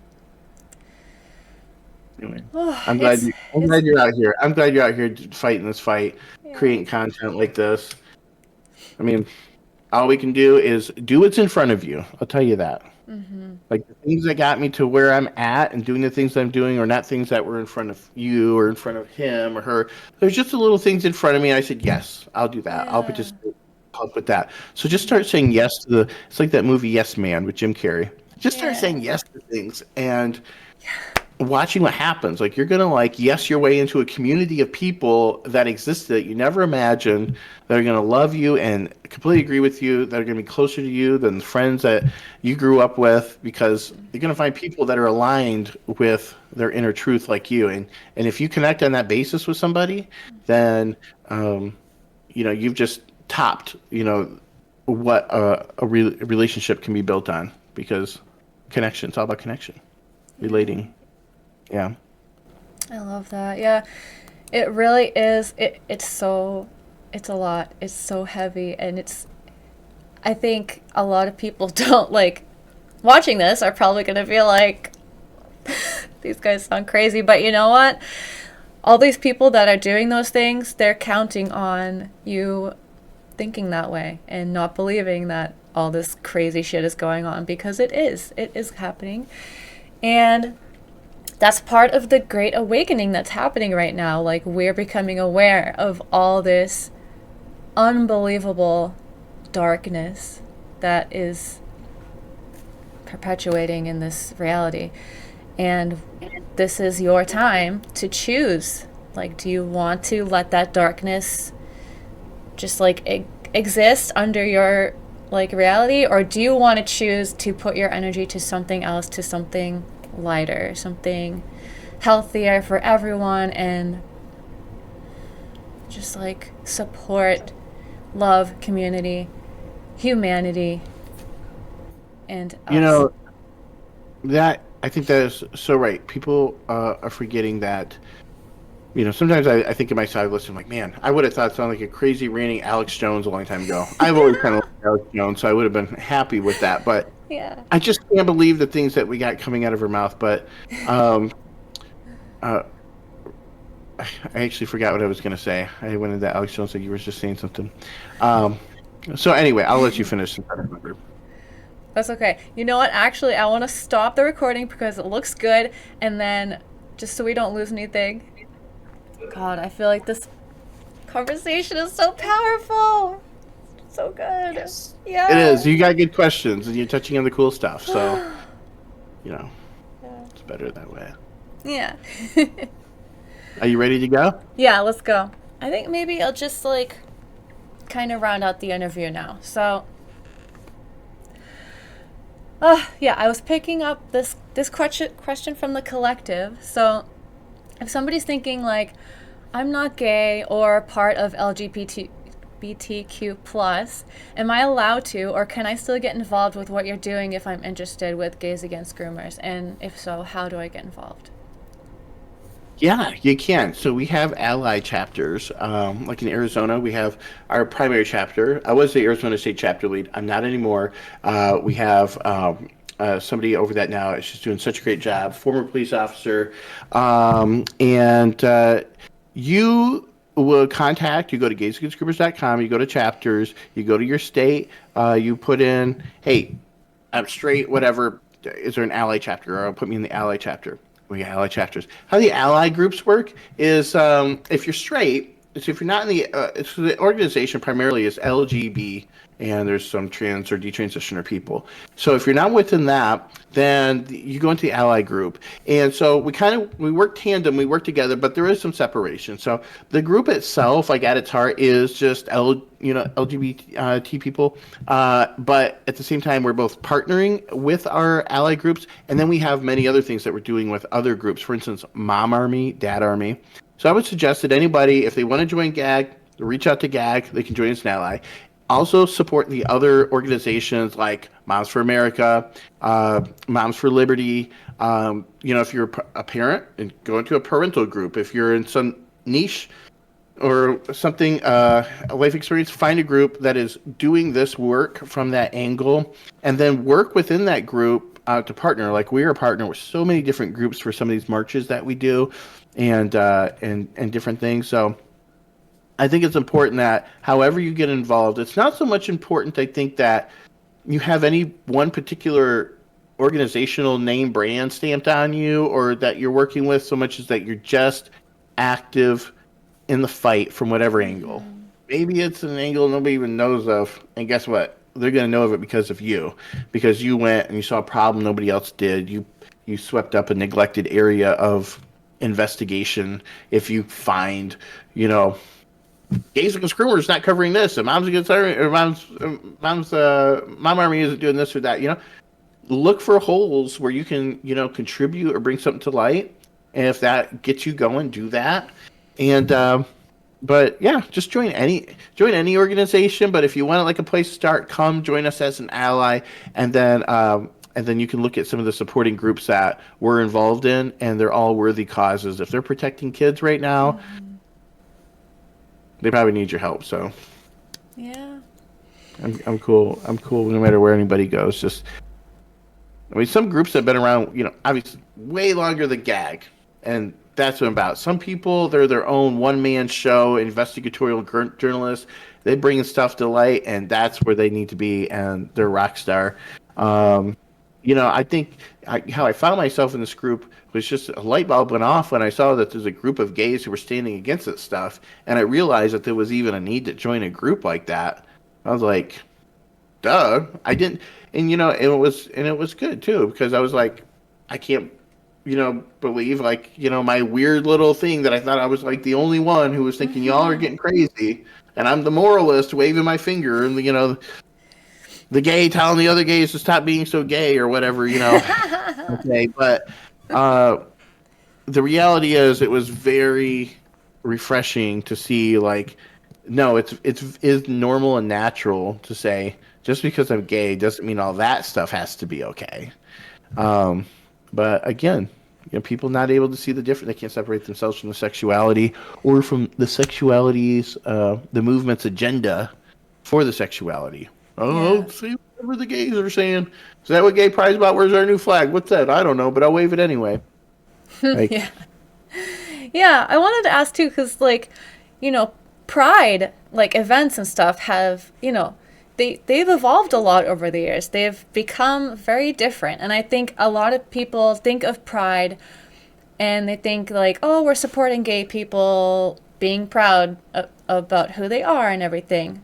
And so, if it's as simple as that, then okay, then it's awesome. But like, can you talk about like what you see has like changed about Pride events and just like the idea behind Pride these days, and like if it's a problem or if it's just harmless? yeah. Well, when I go back and I watch old Pride footage from parades, like way back in the day, times were simpler. Granted, okay, that's something we can't hold against people here today. The perversions have definitely developed nowadays thanks to the internet, which is just a matter of course. But back in the day, you would have just hordes of just gay people just hanging around, like, oh, gay rights, festivities and this and that. Maybe wearing regular clothes is what I'm really trying to get you to picture. A bunch of gays wearing regular clothes. Maybe a short shirt, cut off jeans or whatever, it's a little gay. But nowadays, it's gotten so queer, so non-binary, so whatever. I mean, people are dressed up as straight up demons coming in claiming to be trans, and they want you to respect their Satan self pronoun. Oh my I mean, God. it has lost all credibility, and it's unfortunate. But this is why we at Gays Against Groomers we put out our trucks, and we get the video trucks that says "Pride is not for kids." I actually got some tags not for kids. I got some other signages back here. Pride is a sin, okay? I don't get to say this too much on Gays Against Groomers because we're an apolitical show, we're a non-religious show, but I want to remind people, pride is a sin, and pride cometh before a fall. So this whole idea of going to gay pride is just like, it's worse and worse. It's like, fine, to me, being gay, I personally seen that there is symptoms of some form, some strain or of autism or that the gays are on. It seems like most all gays are somewhere in the spectrum of autism. I don't say that, when I look from like a multi-lifetime span and I look into, for instance, theosophy, which is a spiritual science based out of the Eastern traditions. I look, for instance, like, why does somebody become gay? How does somebody become gay? Since I was a little kid, it was, I realized I was gay. It was kind of my mission to cure gay, fix it. Like, how do you stop being gay? And over the years, I would read and I'd meet friends. I'd have friends. Oh, they were sent to shock therapy, or this happened or something. I saw attempts not working out, and then and I explored myself. I'm like, how do I get a girlfriend? How do I make myself attracted to this girl? How do I get myself to a place where I can have any kind of sexual interaction so she can believe that I'm straight? So maybe I can be normal.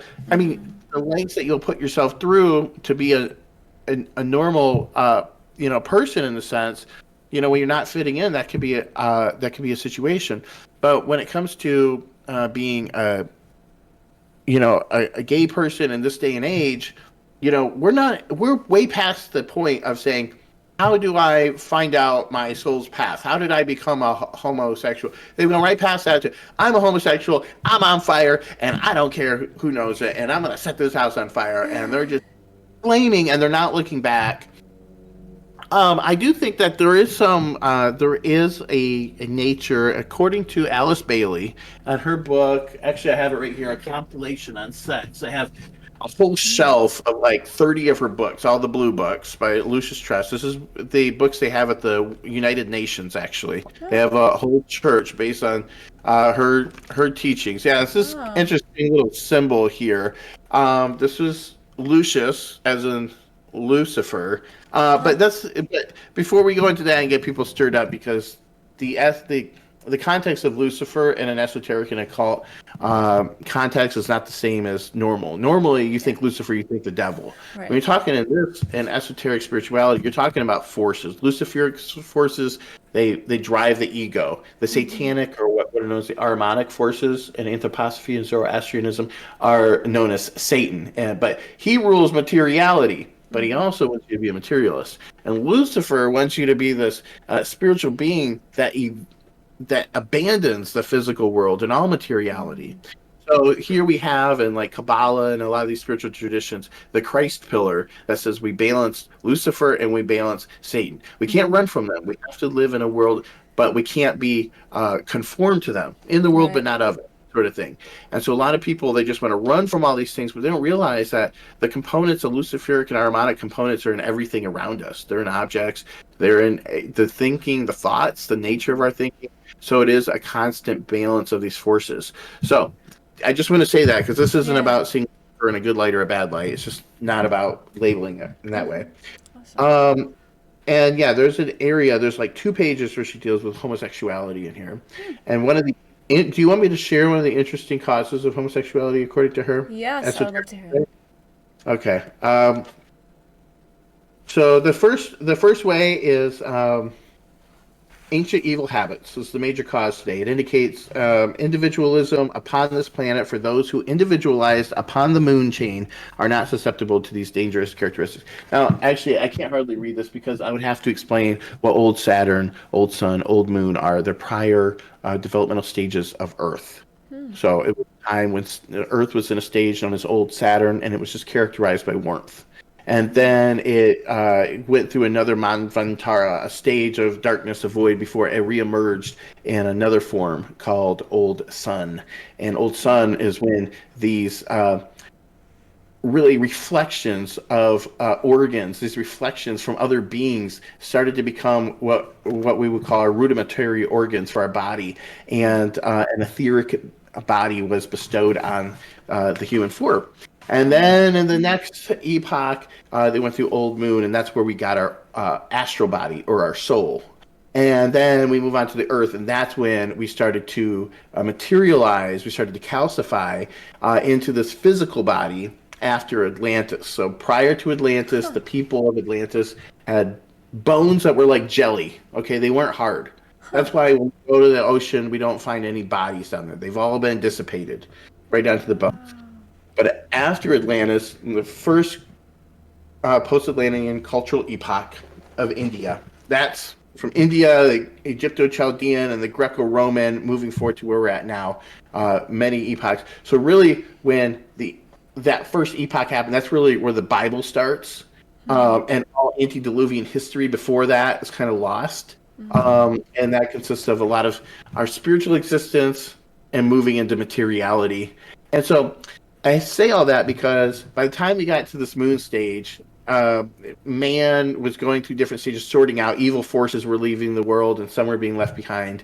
But there were, of the people of us who were reincarnated, who were there, who have been reincarnated many times, were those who were both intellectually developed, but they were also sexually overdeveloped. They had too much sexual drive.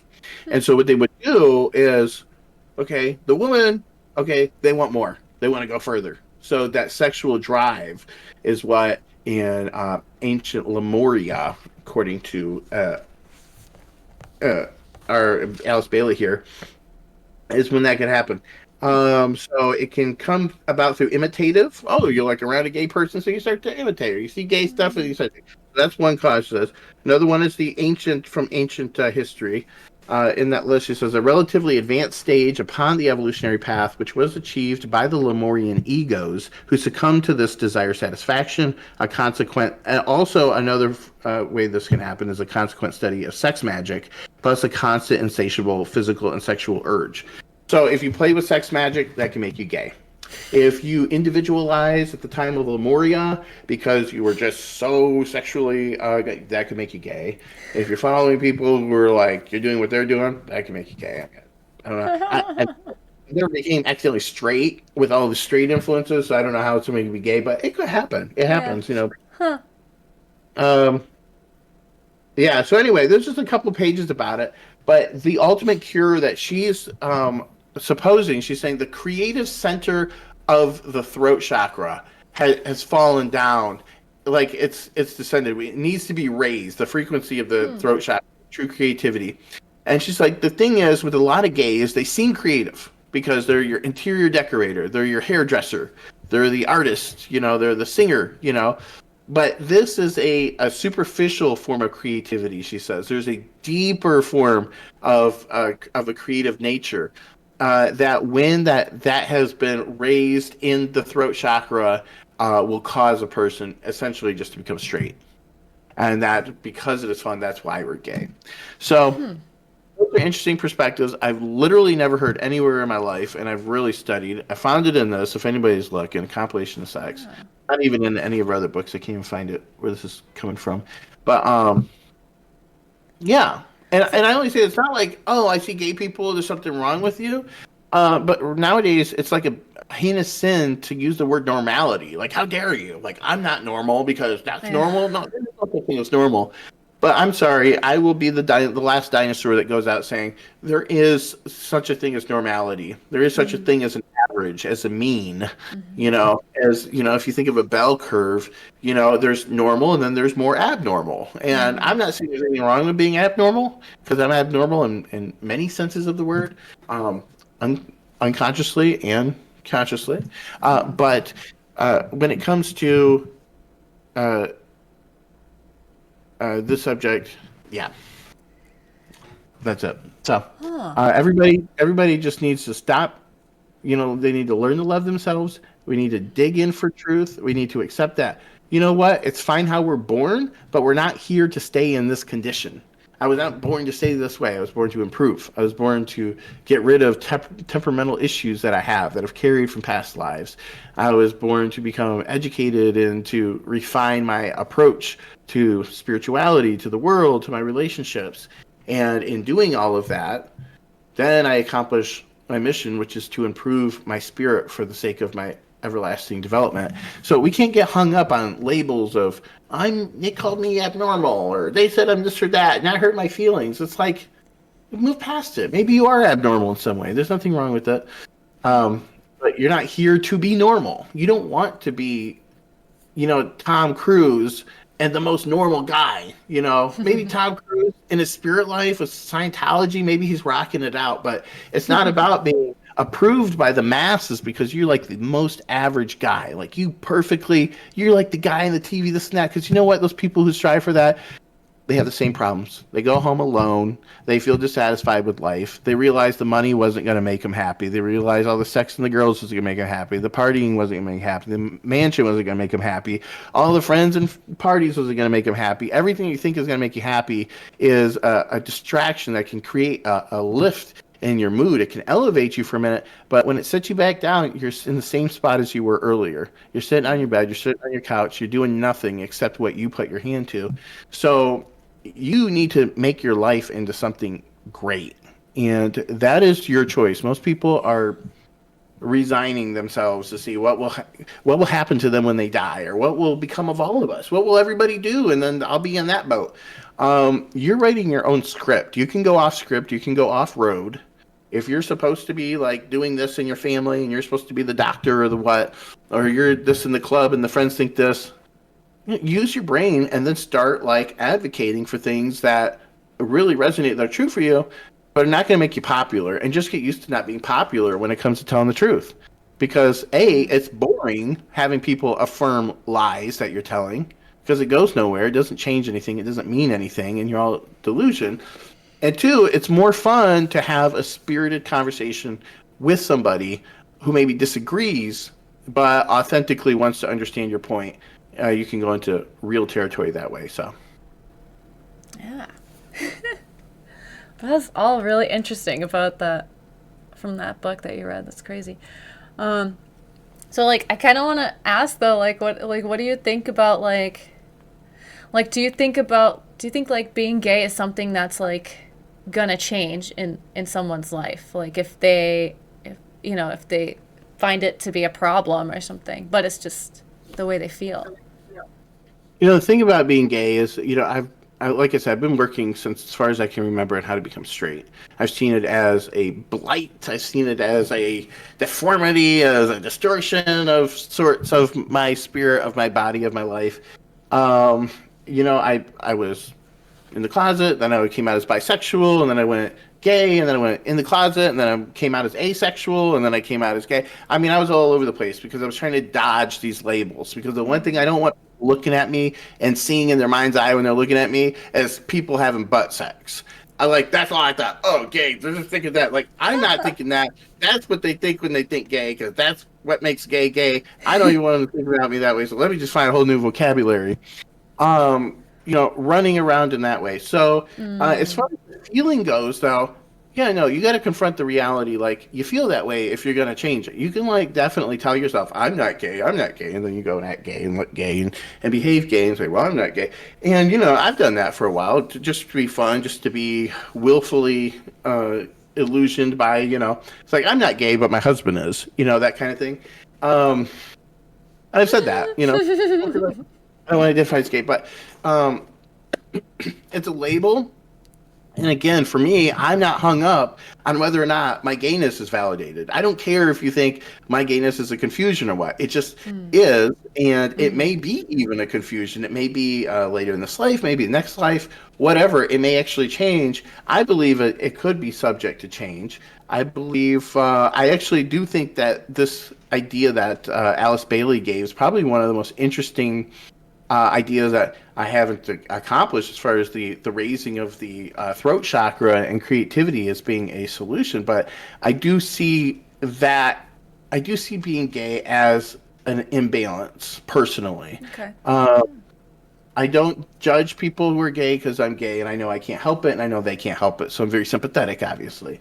And then, but with that said, do I think that gay people should create a whole world around their sexuality and then make everybody wrap around it? Obviously I don't, and that makes me the party pooper, the stick in the mud, because what would be more fun for a bunch of promiscuous gays and a big O gay orgy whenever they wanted or something.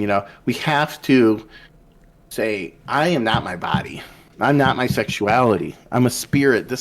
I'm a spiritual being having a physical experience, not a physical being having a spiritual experience. So what you do here, it goes with you in the spirit world. We should be careful and mindful that we don't resign ourselves to hedonism just because we're strongly dispositioned toward promiscuous sex. Like, I am a gay man and gay men have to have promiscuous sex, therefore to not allow me to have promiscuous sex is bigoted, therefore the government needs to pay for my Grindr account, therefore you know what I'm saying? Like, that's where we're at. I hate to say it, but that's where we're at. So it's just like, where's the shame? Bring back shame. Make shame great again. Something. Like, I used to, I would rather face a little bit more embarrassment these days than or shame than like constant approval of never ending. It's like, oh my gosh, they just keep reminding me that we're like barreling headlong into hell, in a handbasket. We used to fight against it. I wouldn't mind, honestly. I mean, this is the thing. This is what's really ruining it for the gays. The gays just said originally, hey, we just want to walk around in hot pants and not be persecuted. And then all of a sudden now, everybody's chopping off their wee-wees, and now everybody wants to hate us. What's going on? The old-fashioned gays don't understand this whole trans identity. They don't understand the pronoun thing. They're like, we were gay, not trans. It's apples and oranges. To like the same sex versus think you're in the wrong body. I mean, I don't know how you confuse the two. I can see how they have overlapping issues, but I've got nothing in common with a trans person other than a lot of them happen to be gay, and maybe we're on the spectrum somewhere. But I'm not in danger of trying to change my identity. So I think gays need the trans people and this whole thing to calm down. It's hurting them. And I think gays have to be able to love themselves, but to be real with themselves. Like, be your own harshest critic. Don't beat yourself into oblivion so that you feel bad, but don't let yourself walk around with egoistic assumptions about your superiority or your privilege or your exceptionalism or, whatever. Like, you are a person who is in a play. Brother, you can't procreate. This is my personal feeling. Like, there is something to be said. Like, some people are like, oh, I came out of the womb gay. I was like, gay out of the womb. Well, Okay, maybe, but as I get into life, I see that there are things that I had to sacrifice if I wanted to be with somebody that made me happy. That Matt, I'm not gonna be having babies, and that's the thing. Some people want to have babies, so you got to go find a way to have a baby or something, you know. But that's a challenge, and that comes with this. This is a real life thing. It brings challenges. So it's not all fun and games. We shouldn't act like there's nothing going on. There's no problem here. There's nothing abnormal going on. I think all of that is just, it comes from this idea that we just like if we ignore it, it goes away. You know, like, and in some ways that can work, but I don't think it's healthy in all ways. It reminds me of a conversation that Morgan Freeman had with Mike Wallace or whoever about, what do you think about Black History Month? He's like, well, is there a White History Month? No. He's like, well, I don't think there should be a Black History Month. So as a matter of fact, I'll stop calling you a white man if you stop calling me a black man. And, we do, in a very real way, see how racism and all this crap is kept alive through the using of these labels and this, that, and the other. But just because there's differences, we don't have to be blind to the differences. We can embrace the differences. We can love each other in spite of even where there's problem areas. But we're not. But when we say, like, we're colorblind, we don't literally mean, I don't see that, you have very dark brown skin. It's just that there's nothing wrong with it. I just don't think anything of it. Like, it doesn't make me... And it's the same way with the gays. It's like, you don't have to pretend like everybody's always just been hanging out gay all the time. Like, no, what's happening right now is unusual. A lot of these people who think they're gay aren't. There's like 40% of like Gen Z or something identifying in the LGBTQIA plus spectrum.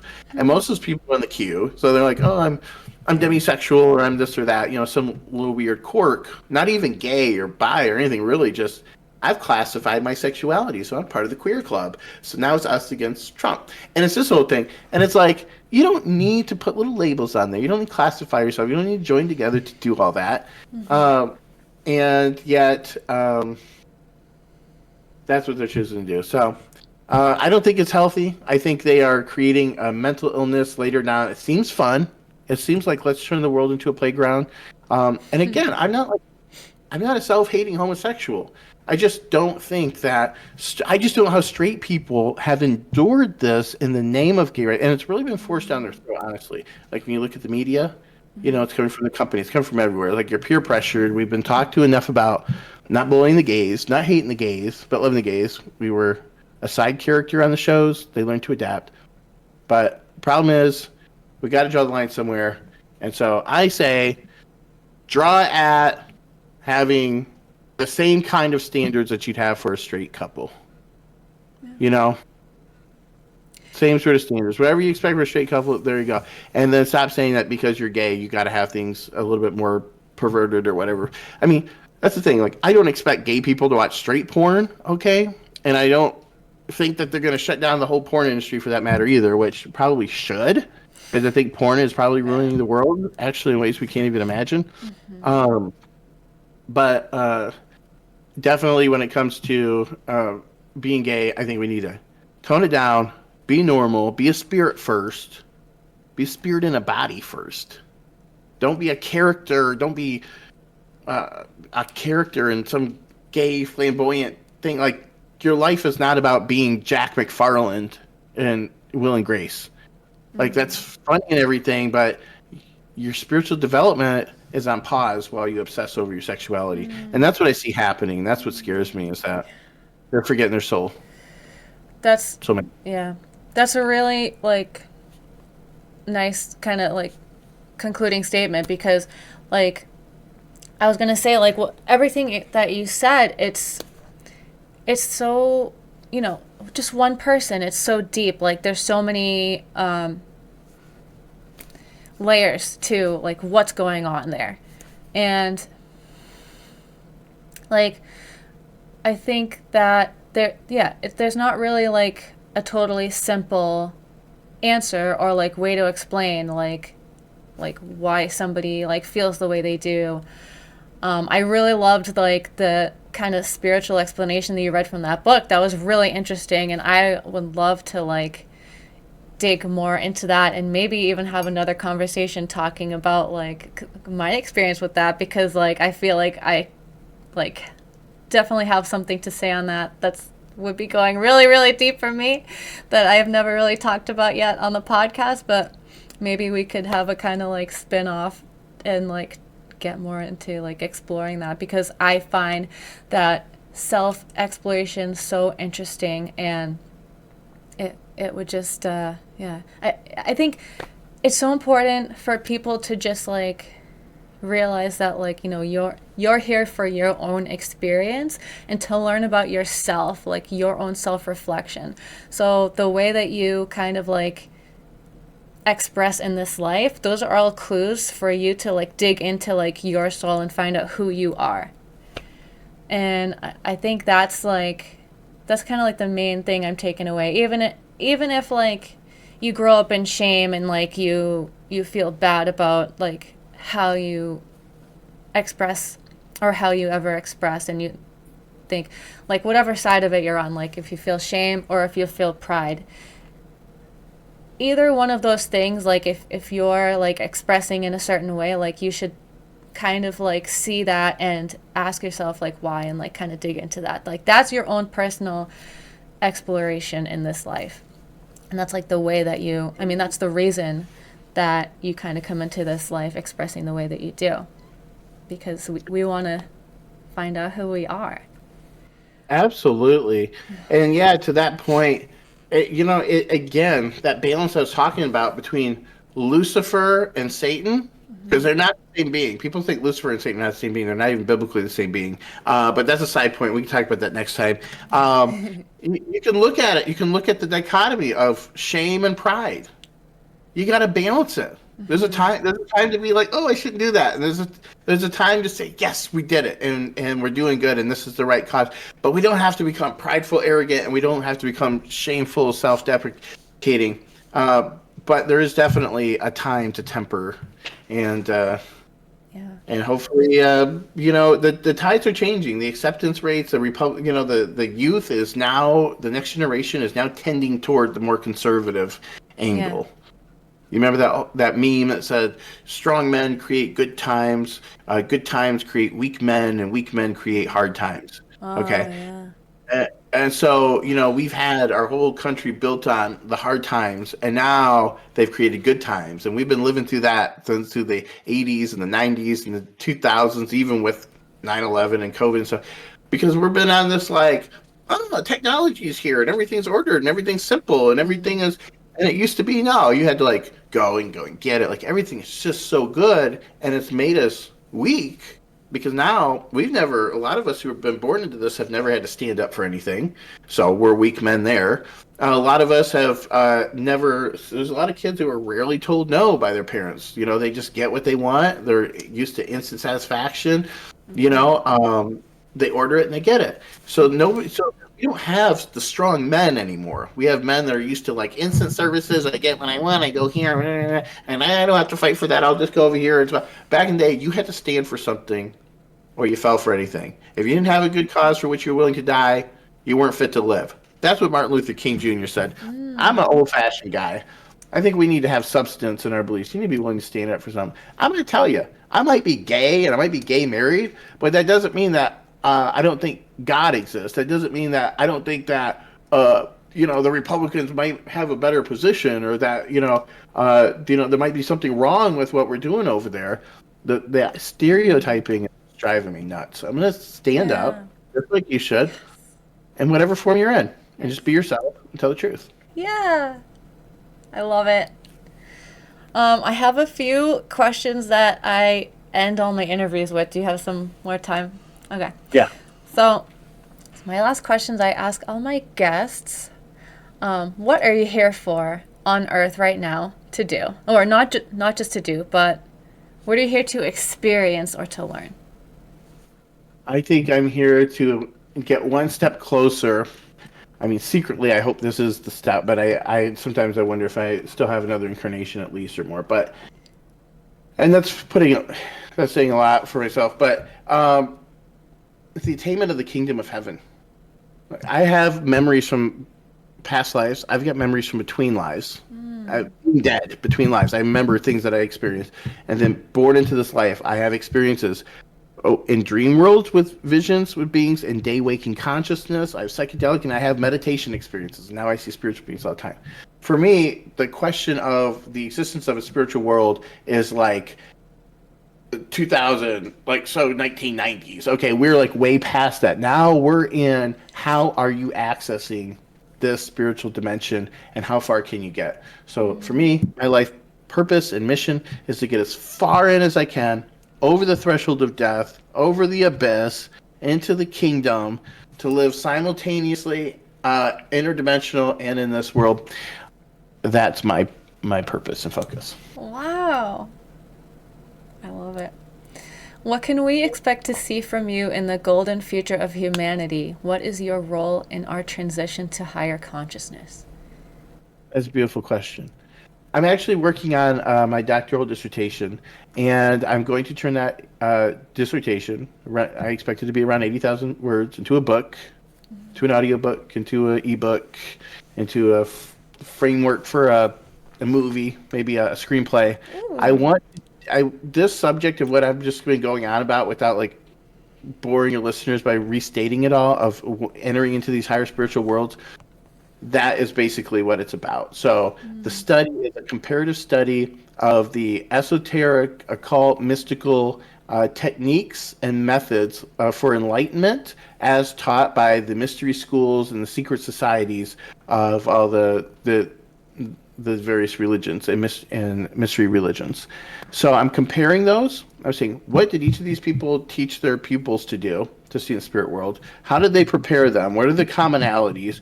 What are the modern things taught, for instance, by Rudolf Steiner? Just because I think that by looking at that broad view, it's going to emphasize the importance of this step, that step, that step. When you see this step has been replicated by the ancient Egyptians and by the Chaldeans and by the Hindus and by the Rosicrucians, like that one's indispensable. This one's indispensable. This one, okay, I can see different versions of this spinoffs. You know, they taught it this to try to get to this point. And I think that big picture will help us say, okay, I know what I need to focus on if I'm going to see real change. And I want that for everybody. There's nothing more. The biggest purpose, I was just saying that the other day, my purpose in life, the whole thing that I'm here to do is I can get anybody to take a step in actually being able to silence their thoughts, to still their thinking, and to enter or to begin to see in the spirit world. Like after that, like as far as I'm concerned, it's where I'm at. My job's done. I'm not a master. I can't take them any further than that, but I can show them what I see so that they're seeing it, and they can go and figure it out too.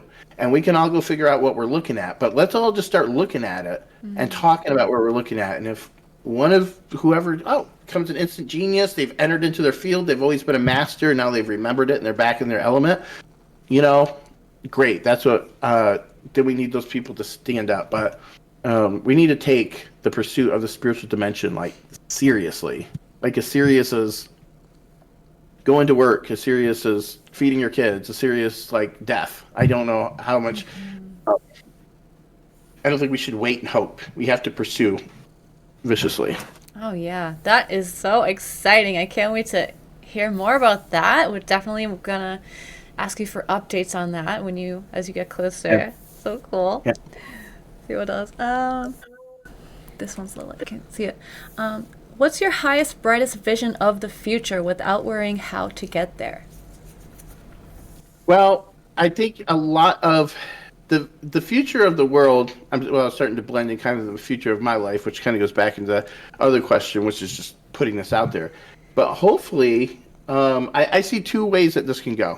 I think, unfortunately, there's a possibility of various prophecies coming to fulfillment that could indicate a major shift in our time, which could be characterized by depopulation, sickness, plant, any number of things. Depopulation, some can happen. Do I think all humanity is going to end? No. Do I think humanity is going to grow out of that and continue in the future and become something else? Yes. I think it's possibly a bottleneck, a pseudo end of the world possibility. The other possibility, and this is the one that I am working on, this is the one I'm putting my heart behind, because nobody's going to, I subscribe to doom and gloom. The last one is, let's say Trump gets in. Trump's here. Let's say he makes it in. Let's say he cleans out the thing. Let's say we get the people out. let's say there was a way that the brilliance and everybody woke up and they extracted all these deep state elements and they disconnected us from the World Economic Forum, and we got ourselves and we were able to protect ourselves from World War III. I mean, the list of what we need to do is so humongous that sometimes it feels like overwhelming to think of how it could happen. But at the same time, there's nowhere else to go. We have to fix what we have. We have to protect what we have. And right now, the whole table got overturned in the last 4 years. Every law changed. Everything's weird because of, Biden's presidency. So there's a lot to fix. And then we have people working against us. People in the World Economic Forum level that want to see us succumb, give ourselves over to them. And if Trump's not going to do that, they're going to make life very difficult. And that's when we got to look at these kind of things like blackouts and, famines and all kinds of stuff that can happen that could devastate us. But in the end, it's not really like, it's not really about worrying about those things. Like, don't worry about tomorrow, the troubles of tomorrow, the evils of tomorrow. There's enough of their own. God will take care of them. You'll be taken care of. But with that said, I think it's important that we remember that we're actually doing something today. Not just saying, don't worry about it, we'll take care of it. No, make sure you're doing something today while you're saying that. Right. Not just, oh, it'll work out, and I'm just going to kick back my feet while the world burns. No. Then you're actually kind of part of the problem, I think. So, I think we should be optimistic, but even if their mass agenda, which they've been planning for 70 plus years, they've got trillions of dollars behind it, and they've got all their leaders in all their places, and let's say that for some short period of time they appear to succeed, okay? Remember, no weapon formed against us shall prosper. So I don't think it's going to prosper, but maybe at first it appears to succeed or it has its effect on us. The silver lining is you're going to come out better. Sickness brings beauty. The persecution and suffering is going to bring reward. Dark times precede good times. It's darkest before the dawn. No matter what happens in life, there's going to be a silver lining. There's a way to look at it. I don't think we should give up and go commit suicide and think that's going to solve it. We should do our best and pray and not get distracted from developing ourselves spiritually meanwhile. Because if all we're doing is watching the news and politics and you're not taking care of your own soul, and you're going to die just being this freaked out soul who's running around the earth all the time who forgot to do any self-analysis. Yeah. So important. Yeah. So a couple more. What do you want to, we talked about a lot of stuff that you are doing, but is there anything else you want to plug in this episode that I can link people to find you or help you or join you? Yeah. Well, my website is robert4u.com. It's the number 4. I have to update it. Depending on when you're listening to this, it might still have some political stuff. I was running for town council, so that's invalid. But if you do go on there and you do see my little campaign video, that's actually one of the coolest videos. I saw it. Yeah, it was cute. You saw it? That's pretty I ridiculous. I had a 3-time award-winning filmmaker help me with that. Wow. It's the guy who recorded the movie Beneath Sheep's Clothing. He did a couple called what was it? There was a couple about officers who weren't complying, non-compliance sheriffs during COVID. So there was a couple, and he does really good. So he tried to help me with that. Nice. But if you want to reach me, look, I'm with Gays Against Groomers. I'm also with Spiritual Realities. If you go to robertforyou.com and you go to the drop down, you'll see all my little causes, the things that I'm kind of touching and involved in, and links to them. And so anthroposophy, that's the biggest thing that I think, if you never get anything from this, rudolfsteineraudio.com. rudolfsteineraudio.com has over 200 free audiobooks that were written by Rudolf Steiner or compiled from his over 6,000 lectures, and then they're read by Dale Brunsfeld. He's been reading them since 1985. They're all free, and the content is cooler than any Audible that you're going to buy. You can buy a couple Audibles that have some pretty cool esoteric information. But it's free content, and I would recommend that people go to How to Know Higher Worlds, pick that title first, but check out everything. Look at the titles on there. If you're into this subject, you'll love it.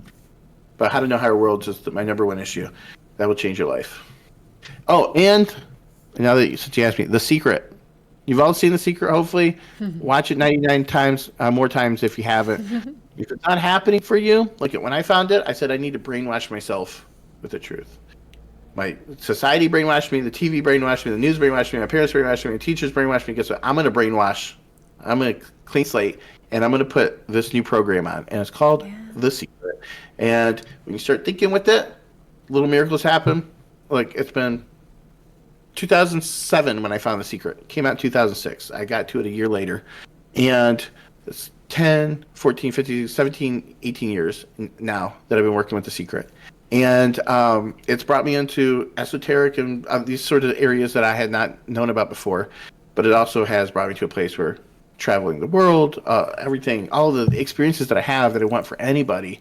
The people that ask, how do you get, look at, watch The Secret, learn how to fix your thoughts, get rid of negative expectations, negative self-talk, blow your visions out to beyond proportion, like build a vision. Now double that, now triple that. Like you need to blow everything out of proportion, make it so humongous. So if you fail, you're still going to be on top of the heap because, you shoot for the moon and you land amongst the stars.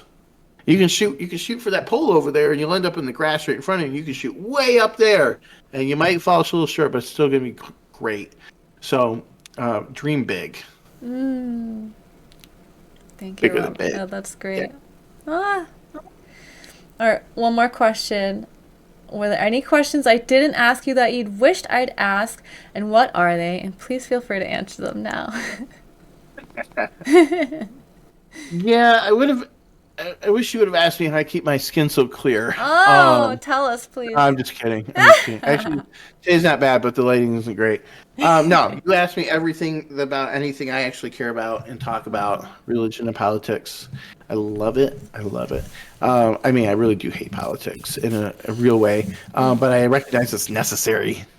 I don't know if it was Voltaire or Plato that said that, people who aren't involved in government are doomed to suffer by men more ignorant than themselves. You see, so and I think Voltaire said, or somebody said, no, good people don't last long in politics. And this is the dirty thing about it, because I tell my mom, I was like, I hate politics. She's like, sure you do. That's all you talk about is politics.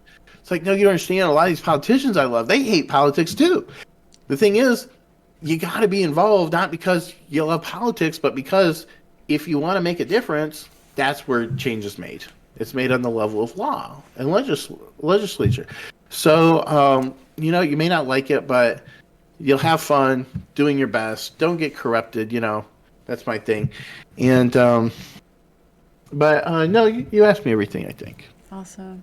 Yeah, or the quote that always comes to mind for me is, even if you don't take an interest in politics, politics is interested in you. Yeah. Yeah.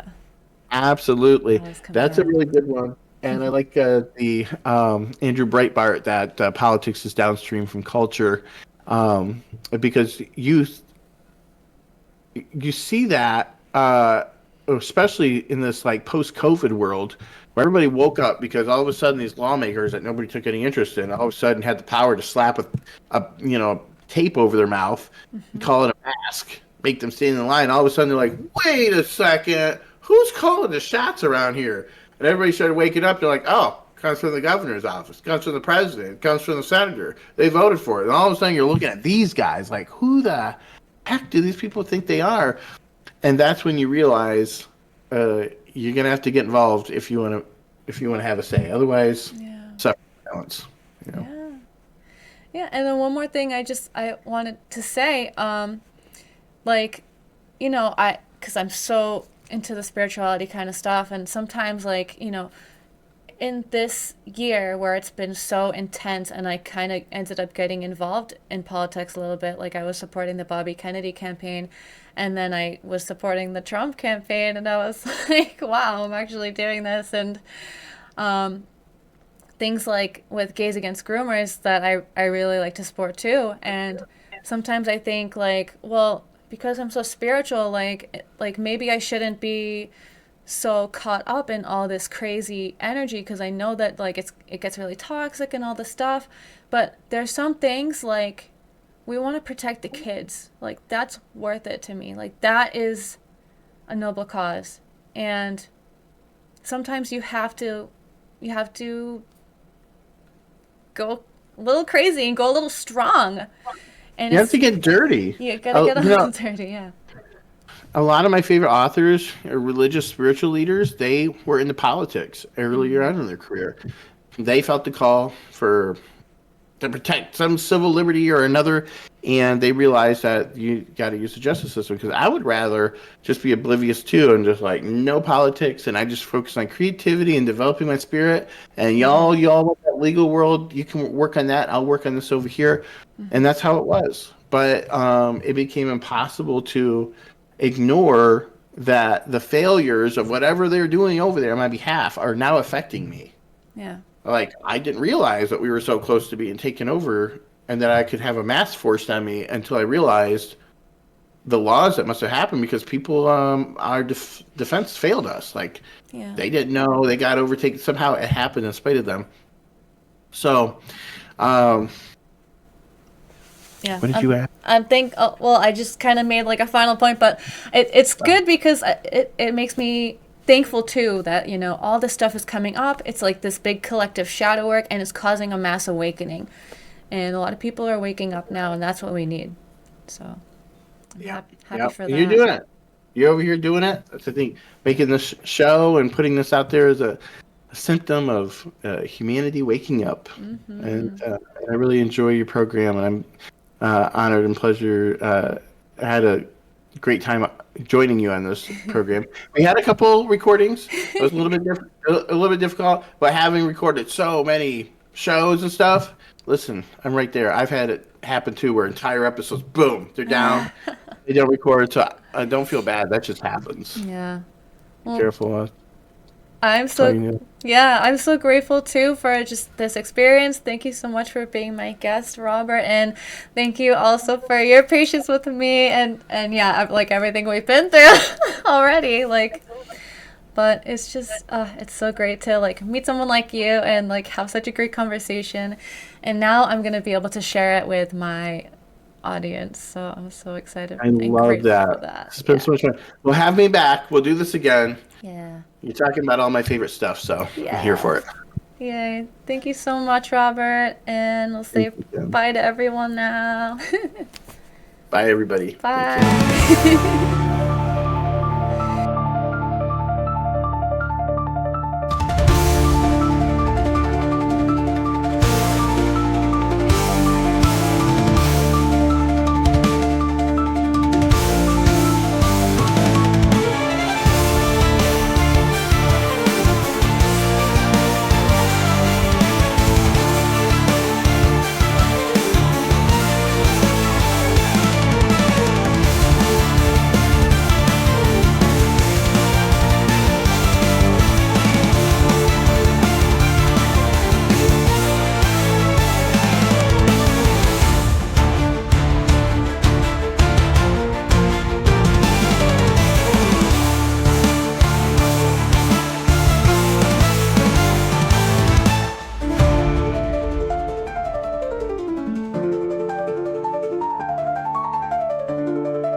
Yay.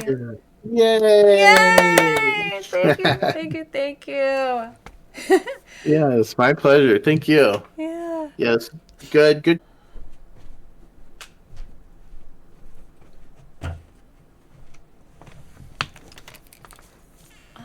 can't believe it. I don't know why this is happening. What's that? Whoa. It's this little rubber baby I got. I was at a booth a while back, and it was, people was like, "Don't abort your babies. This is what they look at. It's so many months."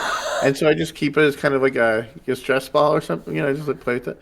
And then I recently almost gave it away as like a surprise to somebody at this Random Festival. But anyway, it's just a little preemie. Do you have a buggy bumper for it? No, I don't have rubber baby buggy bumper. Oh yeah, rubber baby buggy bumper. That's funny. Oh, something to think about. Yeah. Maybe that's what I'll name them. Oh yeah.